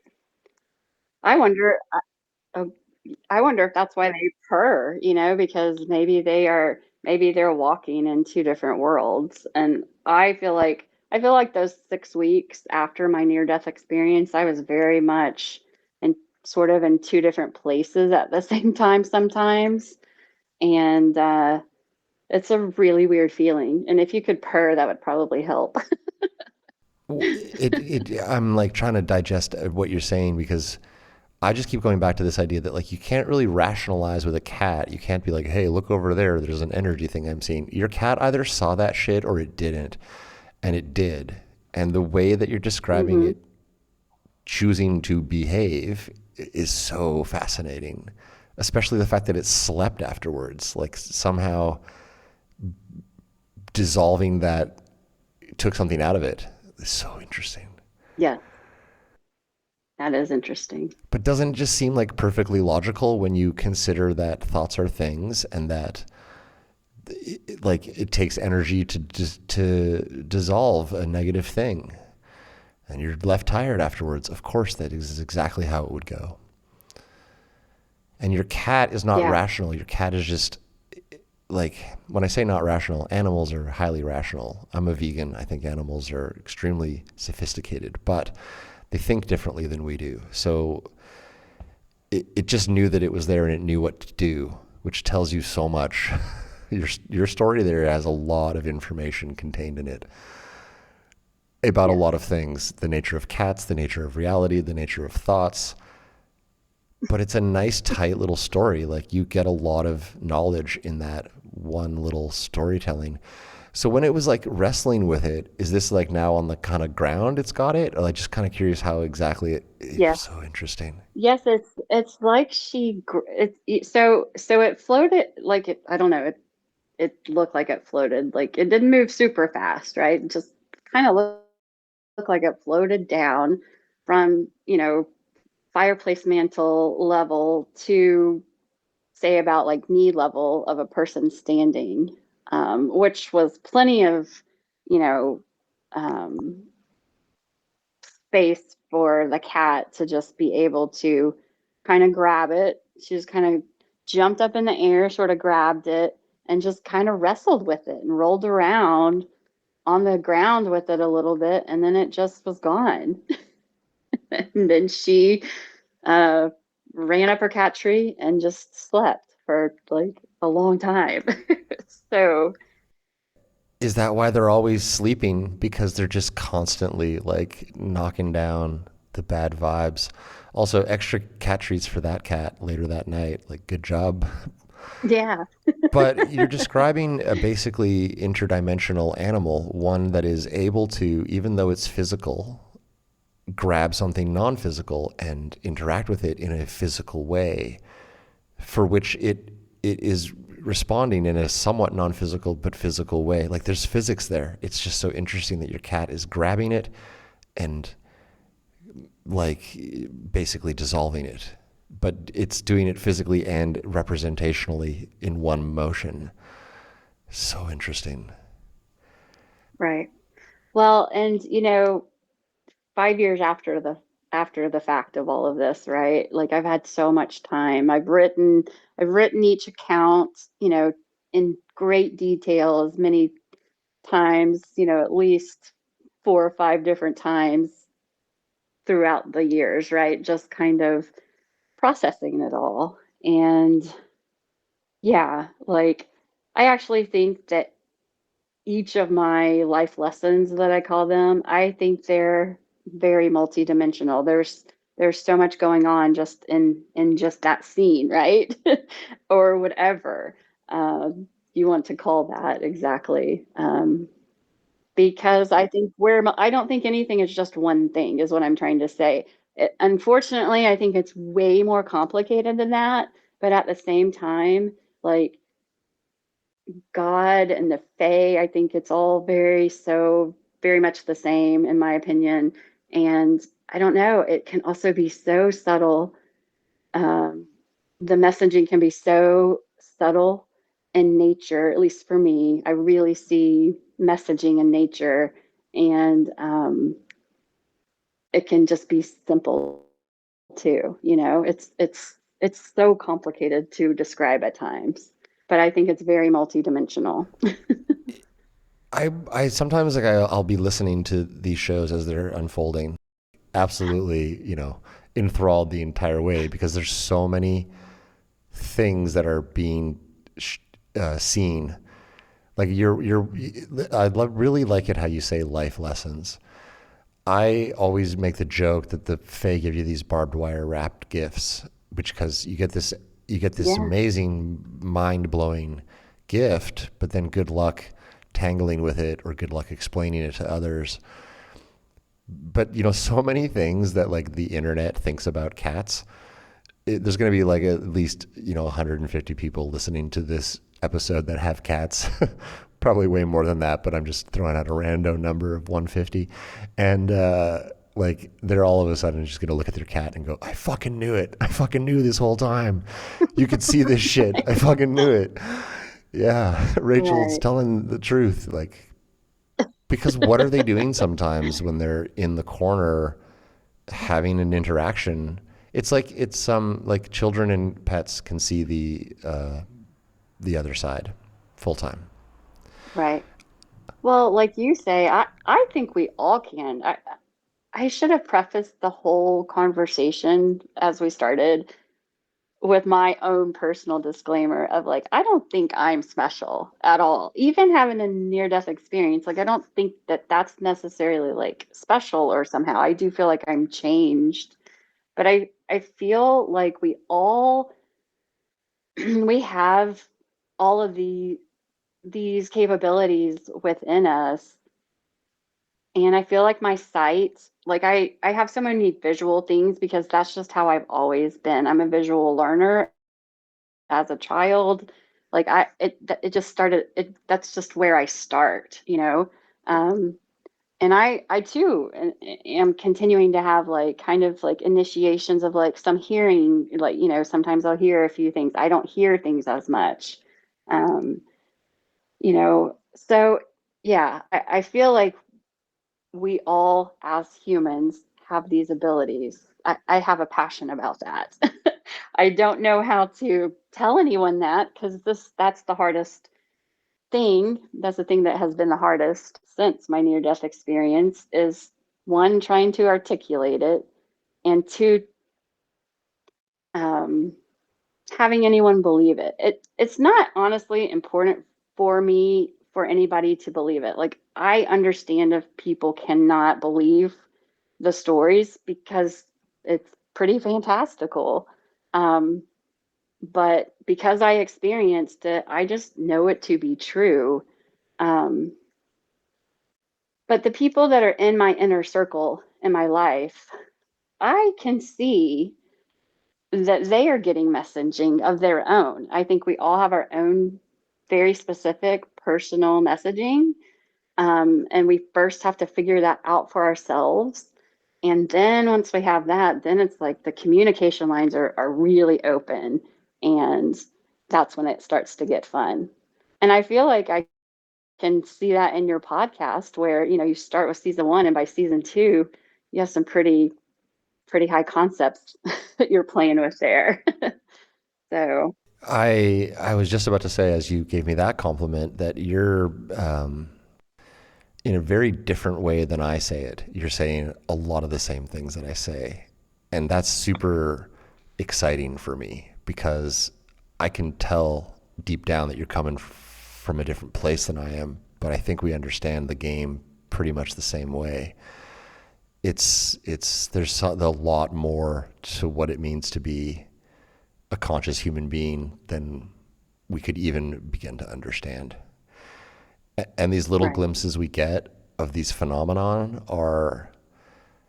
they're very educational. That's why I think like when you said like that shadow person meant for you to see it, I agree. And when I like listen to you talking about how your cat can see it, that is like it's hard to draw the through line immediately, but when you get it, you're like, oh, right, because I did see it, and that's why my cat can see it this time, because each time it was real, because it's real. Ding, ding, ding, ding, ding. It's like the one builds onto the other, and the doubt created by the first event is both put to rest by the second one and then replaced by its other set of questions and doubts. They play a good game of like a hopscotch or frog leap as a kid where you like jump over each other. You know, they kind of do that with the way that they show these things.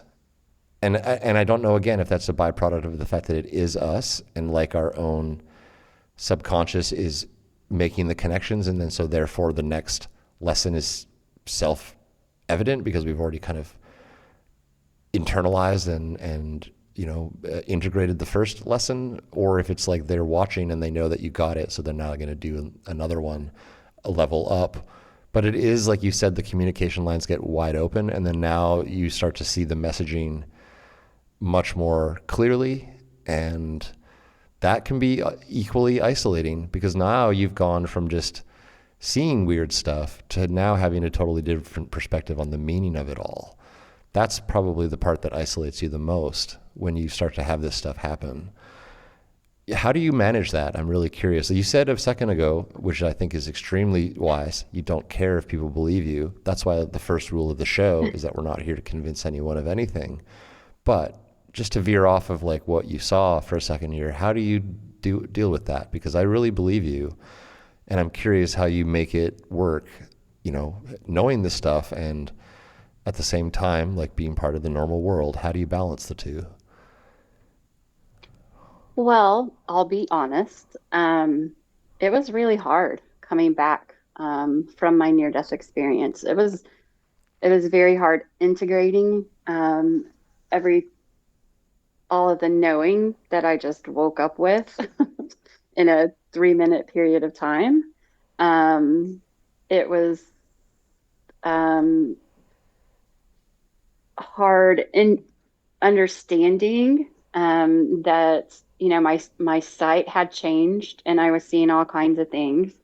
I mean, there were also, strangely enough, very mundane things that I was seeing all the time, just sitting in my condo, writing or reading or whatever. Those first 6 weeks, I mean, just stuff flying in and out, especially like up higher, kind of like at the ceiling. I had really high, like 20-foot vaulted ceilings. And yeah, just random things that look like rods. Like I don't even know exactly how to explain those things or what they were. All different shapes, all different sizes, all different colors from black to brown to gray to white, just flying in and out. Just didn't even, almost like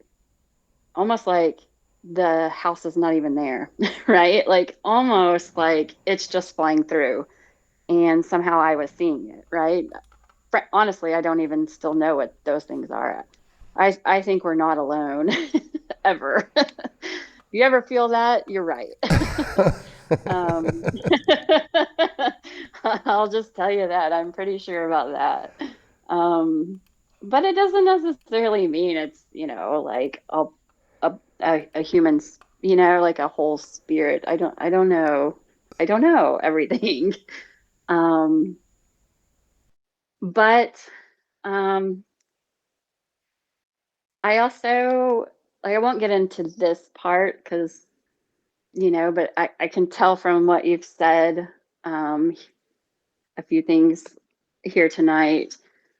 I don't know. I was also sort of waking up to some things in reality, in our reality, that I really had never gone down, like conspiracy kind of the conspiracy stuff. And not just like thinking it's conspiracy, like knowing from my personal near-death experience, like, oh yes, that's true. That's why I had that weird feeling, because I feel like I was truly feeling all of the frequency that that everything is, I don't know, but just, yeah, having it in concrete as some of those conspiracy theories was a little tough. And knowing, well, one of the biggest things was money. Like, in the space time where I was in my near death experience, I mean, money is entirely obsolete. Somehow I knew that. And I feel even as a child, I've always been like, I mean, money is only like we believe it has value, so that's why it is in a way, right? I mean, if we really get down to it. But the truth of the reality is that it matters and it's helpful to have it. And so still have to go to work every day. I work in the legal field. I no longer like practice law because I felt like it wasn't aligning with things that I was shown. And so I do a couple of pro bono things in the legal field, and still have a job and still have to make money. But yeah, that's probably been my biggest struggle, to be honest, is just, day to day life. But it's necessary. I have children. They went to college. I feel it's important. We can talk about education and what all that is too. I feel like I'm fully aware of what that is, but it pays to know how to play the game. So I don't know. Yeah, figuring out exactly what I was supposed to do with all of that information was very difficult. Um, but I feel like I've settled in. I again feel like I had very benevolent guidance, and sometimes things could be very magical in in the Fey way. You know, like beforehand when I was depressed, maybe my credit wasn't so great, but then somehow I can just, get this car that I need. So I don't know. It can be. It's been very interesting, very fascinating. Well, that's the name of the game here on the Fascinating Faye Show. So, Yes. well said. The definition of fascinating in the Oxford Dictionary is just extremely interesting, which, Mm. is kind of like, I think the thing I struggle with most, having seen a fairy and then finding myself now 6 years down the line, still having these conversations, is that it's the acceptance portion that is truly the most difficult one.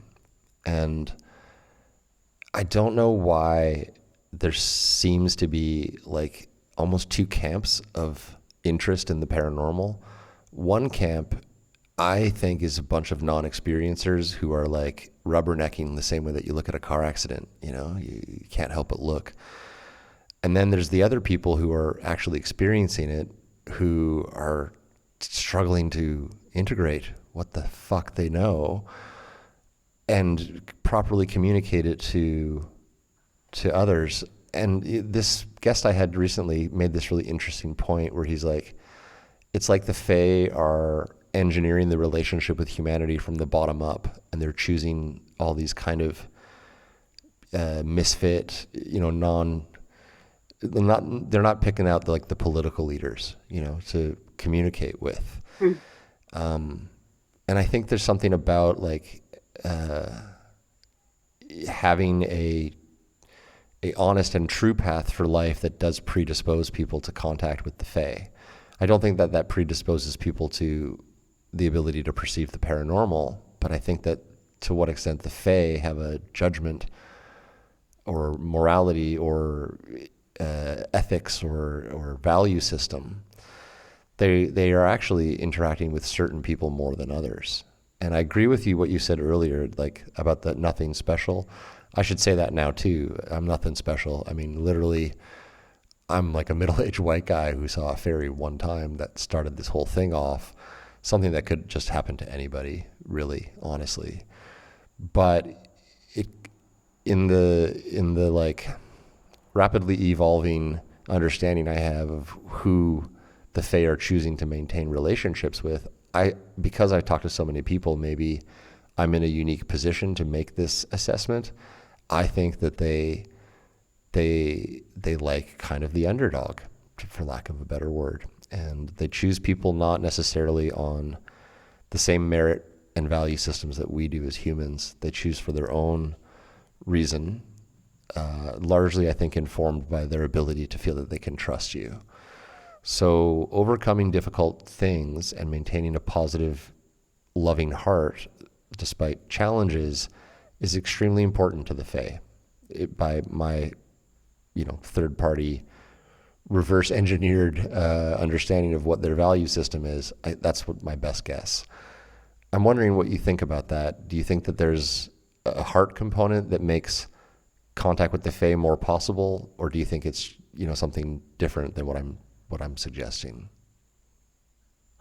No, 1000%. I believe that they, people will say that, it's all, if they've had any kind of contact with the Fae, visually, or, they could hear things, that it always seems very telepathic.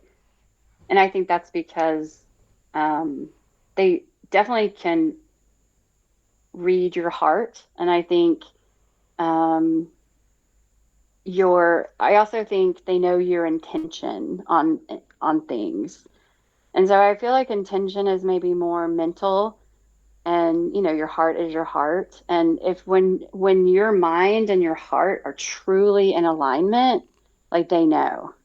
And you know, my personal experience with the whole thing kind of went from, like, a dark night of the soul shamanic awakening, to, I mean, it's really lovely now, but I mean, I've changed myself totally. And actually, I think that it would be interesting to know if, like, everybody who has had any kind of experience with uh, the Fae, or any kind of paranormal experiences, just what their trauma is. Now, it's very personal, right? And that's the strangeness of it all, is that I feel, for me, the this whole experience has just been very personal, and very personal life lessons for me. Um, but um, I feel like the trauma I went through, in my marriage, was pretty big, and it took a lot um, to get through that, and get out of that, and come out a functioning human. Um, the hardest part of it all is that I had to do it myself. And that's where I feel like the religion that I believed was so much outside of yourself, that someone is coming to save you, that was not true for me. Like, that was not it. That's not how it worked. I had to save myself. And I did. And it was not easy. It was over a decade of work. Like, even before, like, it really kind of started, like, in 2010, when I got divorced, and so, my near death experience is literally 10 years later.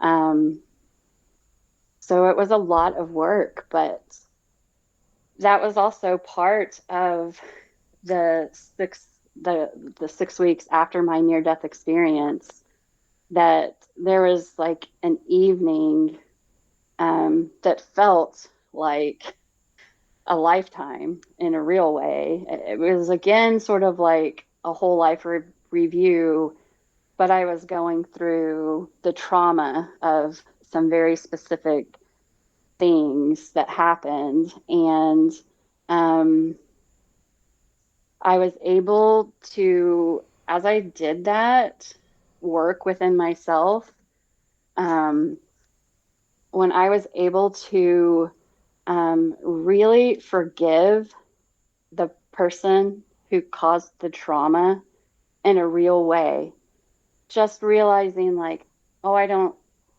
fully take that so personally anymore. Like, it literally had to happen for me to be what I am, like, right now. And it is, like, it's so good. Like, I could never have gotten to where I was, without it.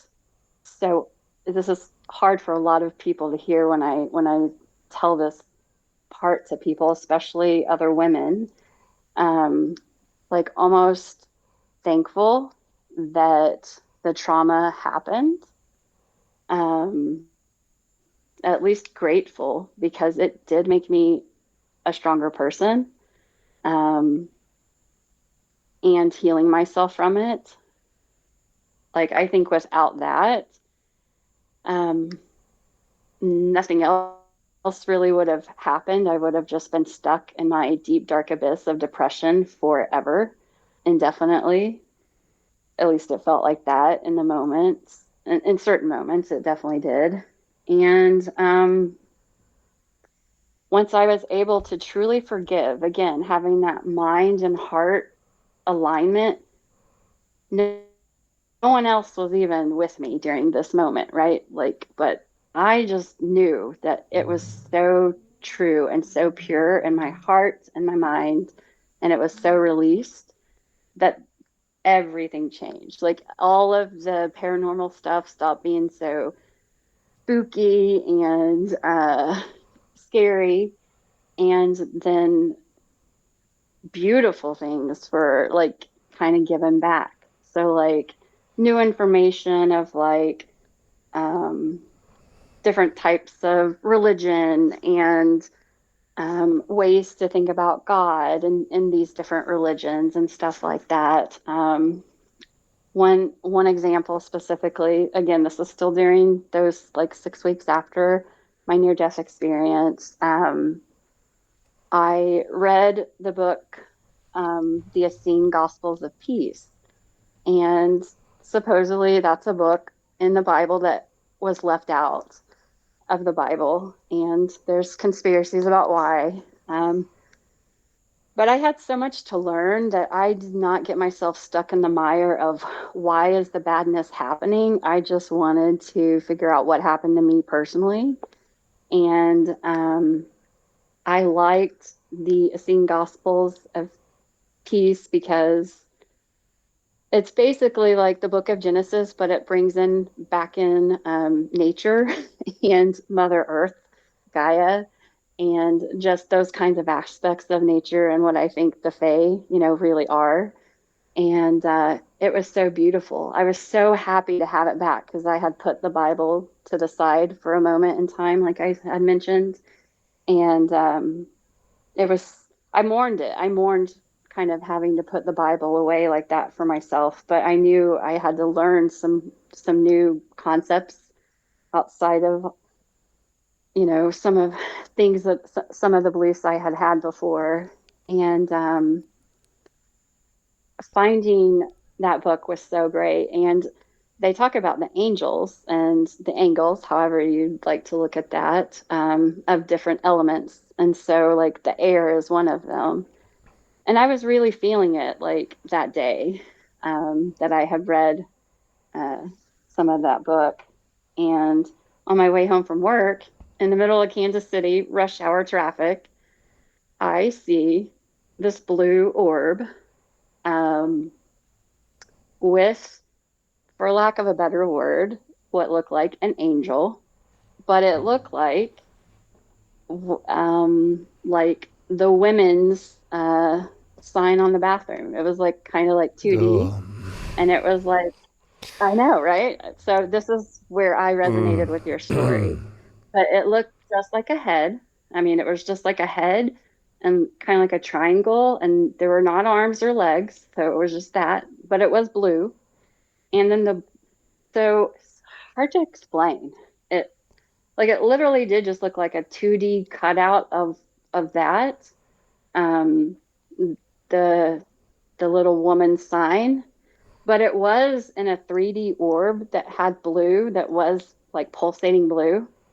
And again, this is occurring as I'm driving through rush hour traffic at 5 o'clock, right, in Kansas City. And I was like, am I seeing what I'm like? I could not register what it was. It was in the sky, like outside of the car, right? Like it looked like it was like half a mile in front of me, but it wasn't moving. And as I got closer to it, I was like, what am I seeing? I couldn't believe it. Like it was so incredible. It was so incredible. And as I got closer, I was like, okay, obviously no one else is seeing this because there would have been tons of wrecks, right? So, okay, I'm like comprehending that, okay, I'm just seeing this. But I was like, oh my gosh, it's like what I was just reading about, like the angel of air, like, because that's the chapter I had read that day. And so was that my subconscious just projecting that out? I don't know, but it was beautiful. It was just so beautiful. And yeah, so that's one of my stories. How fascinating that you saw something like 2D, like so remarkably similar to what I saw. I got really thrown off there. Sorry for the audience listening if I sounded like I was just about to throw up, but I felt like, oh, like when you go over the part of the roller coaster and you start to drop, I felt just like that there for a second when you were talking. Yeah. Well, it's so fascinating to me. I don't tell that story very often to many people. I can tell my son everything. My son has had some experiences. He's very sensitive and very empathic, like I am. My daughter, not so much. I love her. She's great. She's a totally different person. And so she doesn't quite believe in all of, in everything. But yeah, like I can tell my son everything, but yeah, I don't think I've ever told anyone else that story because it never made sense to me. I was like, it looked like a cartoon, like it looked like a piece of paper cut out of the woman, like a circle and a triangle. But it was in an orb. It was definitely in a 3D orb, and it was blue. I don't know. It was just, and somehow I felt like I knew it was at least a representation of the angel of air. It brought, I was like totally crying in the car because I was just like, oh, thank you. Like I didn't have to lose everything. Like I feel like I had to lose so much. I was like waking up to conspiracies, like all this stuff was happening, and I was like, oh, good. There's still some beauty that I get. Okay, let me collect my thoughts as best I can here. Just going back, say, 15 minutes into what we were just talking about, when I asked you kind of about, well, actually, I'll just tell you, I think we really understand each other. When you said that part about the Fae and what's your trauma, I got to tell you, Rachel, you really understand this extremely well. No, really, you do. Like, not that there's a contest between which of my guests understand this correctly or not, but I think you understand it really, really well. And I applaud you for having fumbled through it yourself. That's hard to do. And yeah, I really feel you so much tonight on a lot of this stuff. We understand each other. We really do. It's like, it's so like one of the things that I'm guilty of for sure is I always feel like I need to go back and recap it all so that everyone followed it. But just listen to the episode again. Everything you're saying, you understand it really well. And I just qualify that by saying just the same way that I understand it. And so it's extremely validating for me to talk to you. Maybe that's what I really mean to say. I'm getting a lot out of talking to you in particular tonight.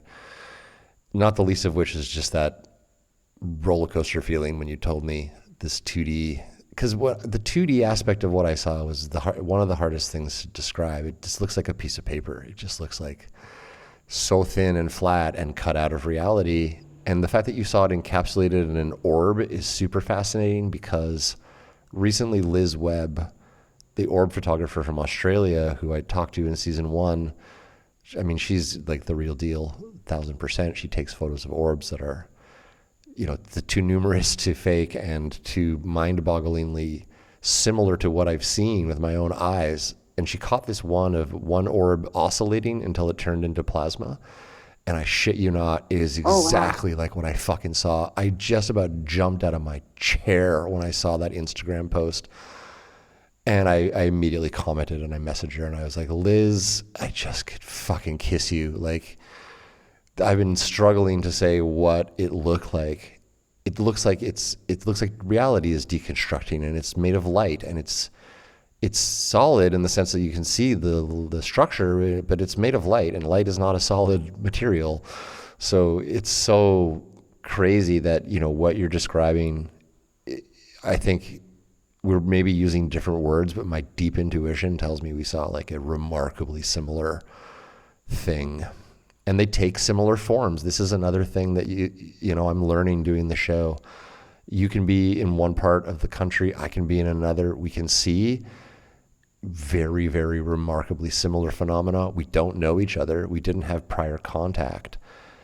Is that just a pop culture reference that we're both, digging deep out of our brains and having a hallucination one day? I don't think so. I think we're seeing a remarkably similar manifestation of a form that the Fae take. And I absolutely include archetypal spirits, such as like the spirit of wind, as Fae. I think that, they fully fit into that category of yet to be taxonomically defined energy animals, of which there are many. But let me do this. I just noticed we've been talking for close to 3 hours, and I could talk to you for much more than that. But out of respect for your time and the audience's time, I try to keep my episodes around, the 2.5 hour mark.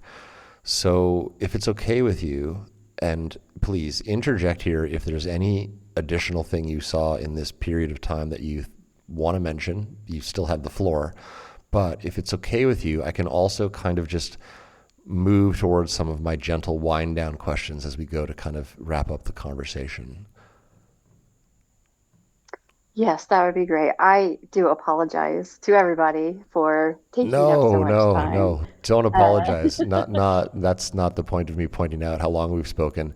I unapologetically could talk to you for even longer. I'm, conflicted because I just want to keep talking, in fact, but I'm trying to remember I'm putting out a podcast episode and not everyone has 5 hours today. Right. So, okay.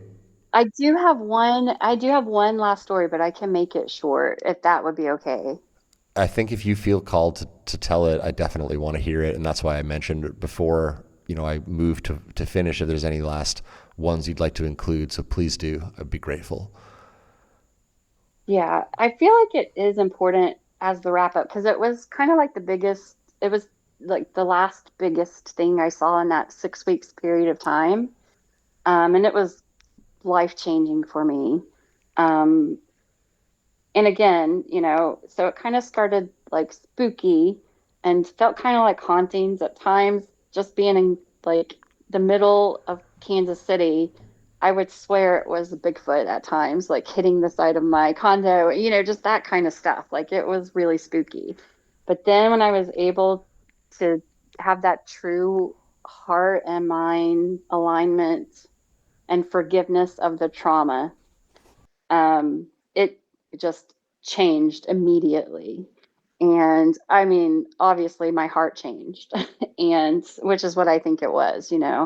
And so I saw the blue angel in the sky, and that evening, I mean, that seeing that angel like that, like I did not know how to process that. So I was writing it out. And I just was like, what am I supposed to do with all this? Like, is this just for me? Like, what am I supposed to do? Like, do I, I was trying to figure that out. And I just, like, again, had a knowing to just start writing it all out. And so I, had to go to work the next day. So I happened to look at what time it was. And synchronistically, of course, it was 11:11. And I wrote ferociously, um, as much as I could, my whole story and what had been happening to me, because I knew I needed to start writing everything down, or it would be hard to keep track of at a certain point. And when I stopped, I looked at my phone again, and it was 1:11, and I was like, okay, that's funny. Like I literally say, okay, that's funny, just out loud, to nobody, just my in my living room in my condo. And out of the corner of my eye, I could see, um, and, again, awake, fully awake, I could see something white. First I saw it, and then I registered I was feeling it too. And whatever it was, it just out of the peripheral vision of my, corner of my eye, it was tall. It reached the ceiling, but it was like, very white, bright light, almost unexplainably white light. And I knew that there was a being there. And I was like, oh, like I immediately was like scared. I was like, because I could also then, like, it's all at the same time, like I'm feeling it all, right? And so I was like, it was too much. It was like something so much higher, like probably even higher than where I was in my near death experience. Like it's hard to explain. It wasn't exactly fear that I felt. It was just like almost like I couldn't be in the presence of it. Like literally, right? Because I'm in material form. And it just the two frequencies were just, it was just too much. And I just said, please don't show yourself. Like I'd be too scared. Like, and I just said it like that, like very honestly. And it was just gone. Like it didn't force itself, upon me, like to make me see it or anything. And I just knew that that was something much higher and divine, or I don't know, it's at least in maybe the hierarchy of divinity.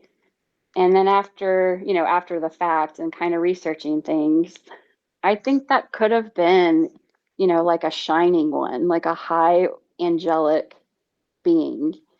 Um, but, and I say that because it did not force itself on me to see it. Whereas, some of these other kind of lower, those are not the correct words, I don't think, but for lack of a better word, some of the other things that I was seeing when I was in a lower frequency for sure, um, were just, just kind of pushed themselves on me. But I felt like that being whatever it was, um, just fully respected my free will, and I asked not to see it, and so it didn't show itself to me. The way that you describe, like feeling like you would have a hard time being in its presence, really reminds me of this thing Danielle Paul talks about when she was visited by something really similar. And she said, she kind of describes it like she almost felt like she needed to get down on her knees and like bow down to this thing a little bit. Huh. Yeah, it was something that great.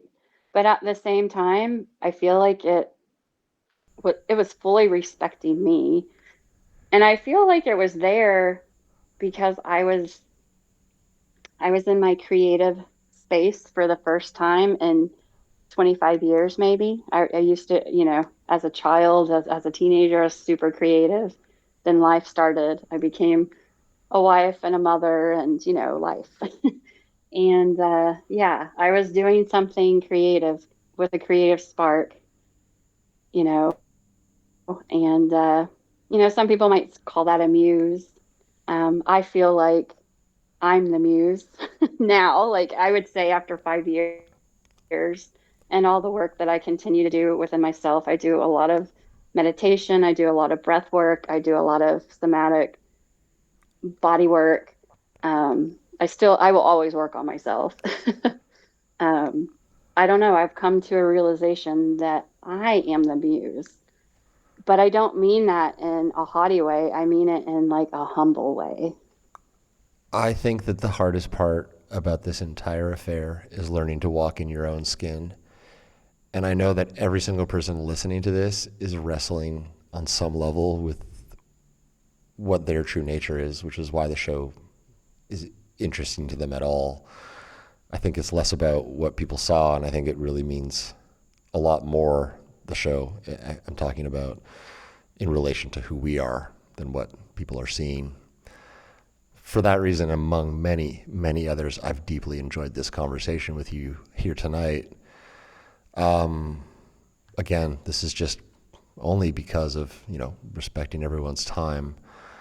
I'll be sure that, you and I talk again, and over time we may even bring you back for a second episode to talk about some of this stuff in more detail, if not some more new things that I have the sense you're going to encounter along the way here.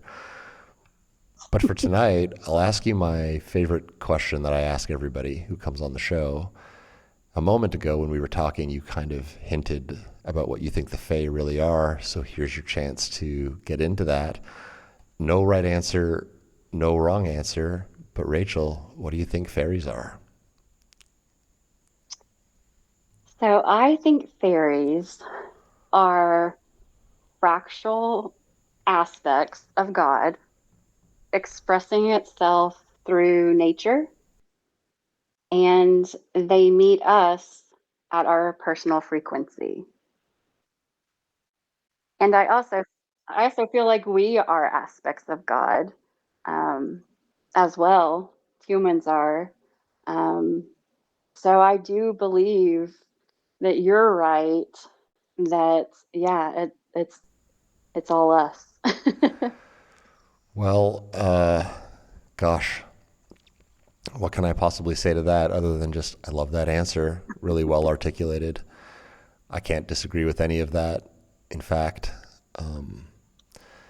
like I said a moment ago, I do really think you understand this well, and with the caveat that we both could be wrong, but Right. The super big caveat that we both could be wrong. But, I think sometimes that caveat grows less and less necessary the farther we all go together on this journey at Fascinating Fae. What I'm going to do now is I'll just do like 60 seconds of podcaster housekeeping. I always give my guests the last word. So if you want to just ponder what you might want to say to everybody as a final thought tonight, I will do my housekeeping if that's cool with you. Sounds great. Okay. Well, you've been listening to Fascinating Fae. I'm your host, Jim. If you've had an encounter and you'd like to be on the show, you're always welcome to send me an email. The address is encounters@fascinatingfae.com. A DM on any social media is also a great way to get a hold of me if you'd like. Because, of the time constraint, I can't ask any more questions, but I certainly want to. And, for that reason, I don't have any more value that I can add tonight. So I will say this, that on behalf of all of our human and non-human listeners tuning in to Fascinating Fae tonight, a super big thanks to Rachel for coming on the show. Rachel, thank you for being here. I sincerely appreciate this conversation more than you know, and I would love it if you would share some last words for the audience listening. Well, thank you for allowing me a platform to share my experience with. This is the first time I've done it in an articulated way. And I would just say to everybody, don't underestimate the divine. The ocean is still and daylight's fading. The evening tide draws my ship to shore. My mind is lost in fog with no footprints to follow. But I'm wide awake and longing to explore. Although I'm young, my days are numbered. Spring and life will soon pass the fall. Time is relative. All skulls become hollow. When the lights go out, will my memories stand tall? When I die, when the day comes that I'm gone, will I be a free man or a slave? When white light comes, are there gates where they let me in? Can I enter or am I chained?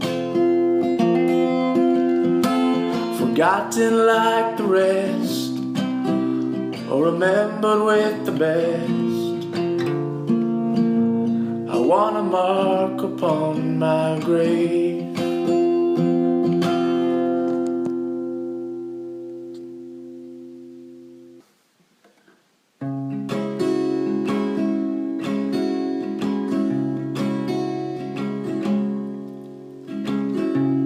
Daylight dawns, the world is waking, and we are breaking time, is tumbling on again. Haunted by our own biology, commanded by technology, we're gliding to the end. Power lies in possession of a few, and the rest of us, we don't have a clue. We were born without a name,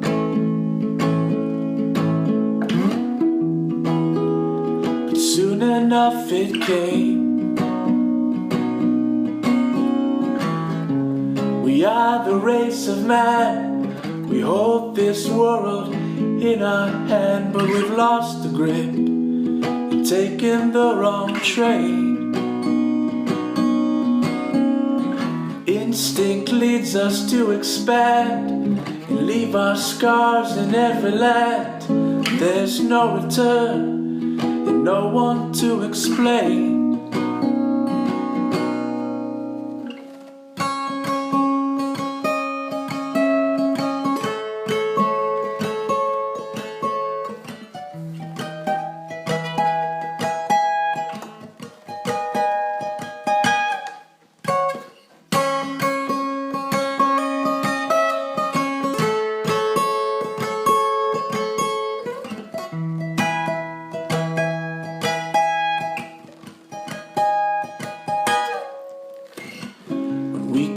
It soon became clear we were new.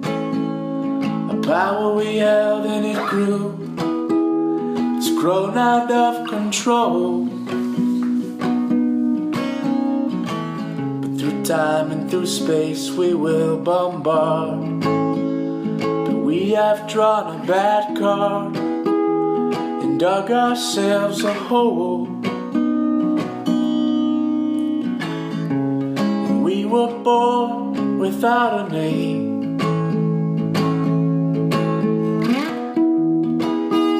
but soon enough it came. We are the race of man, we hold this world in our hand, but we've lost the grip and taken the wrong train. On and on until we're gone. A darkness lurks within the dawn. From queen to pawn, we're standing here in vain.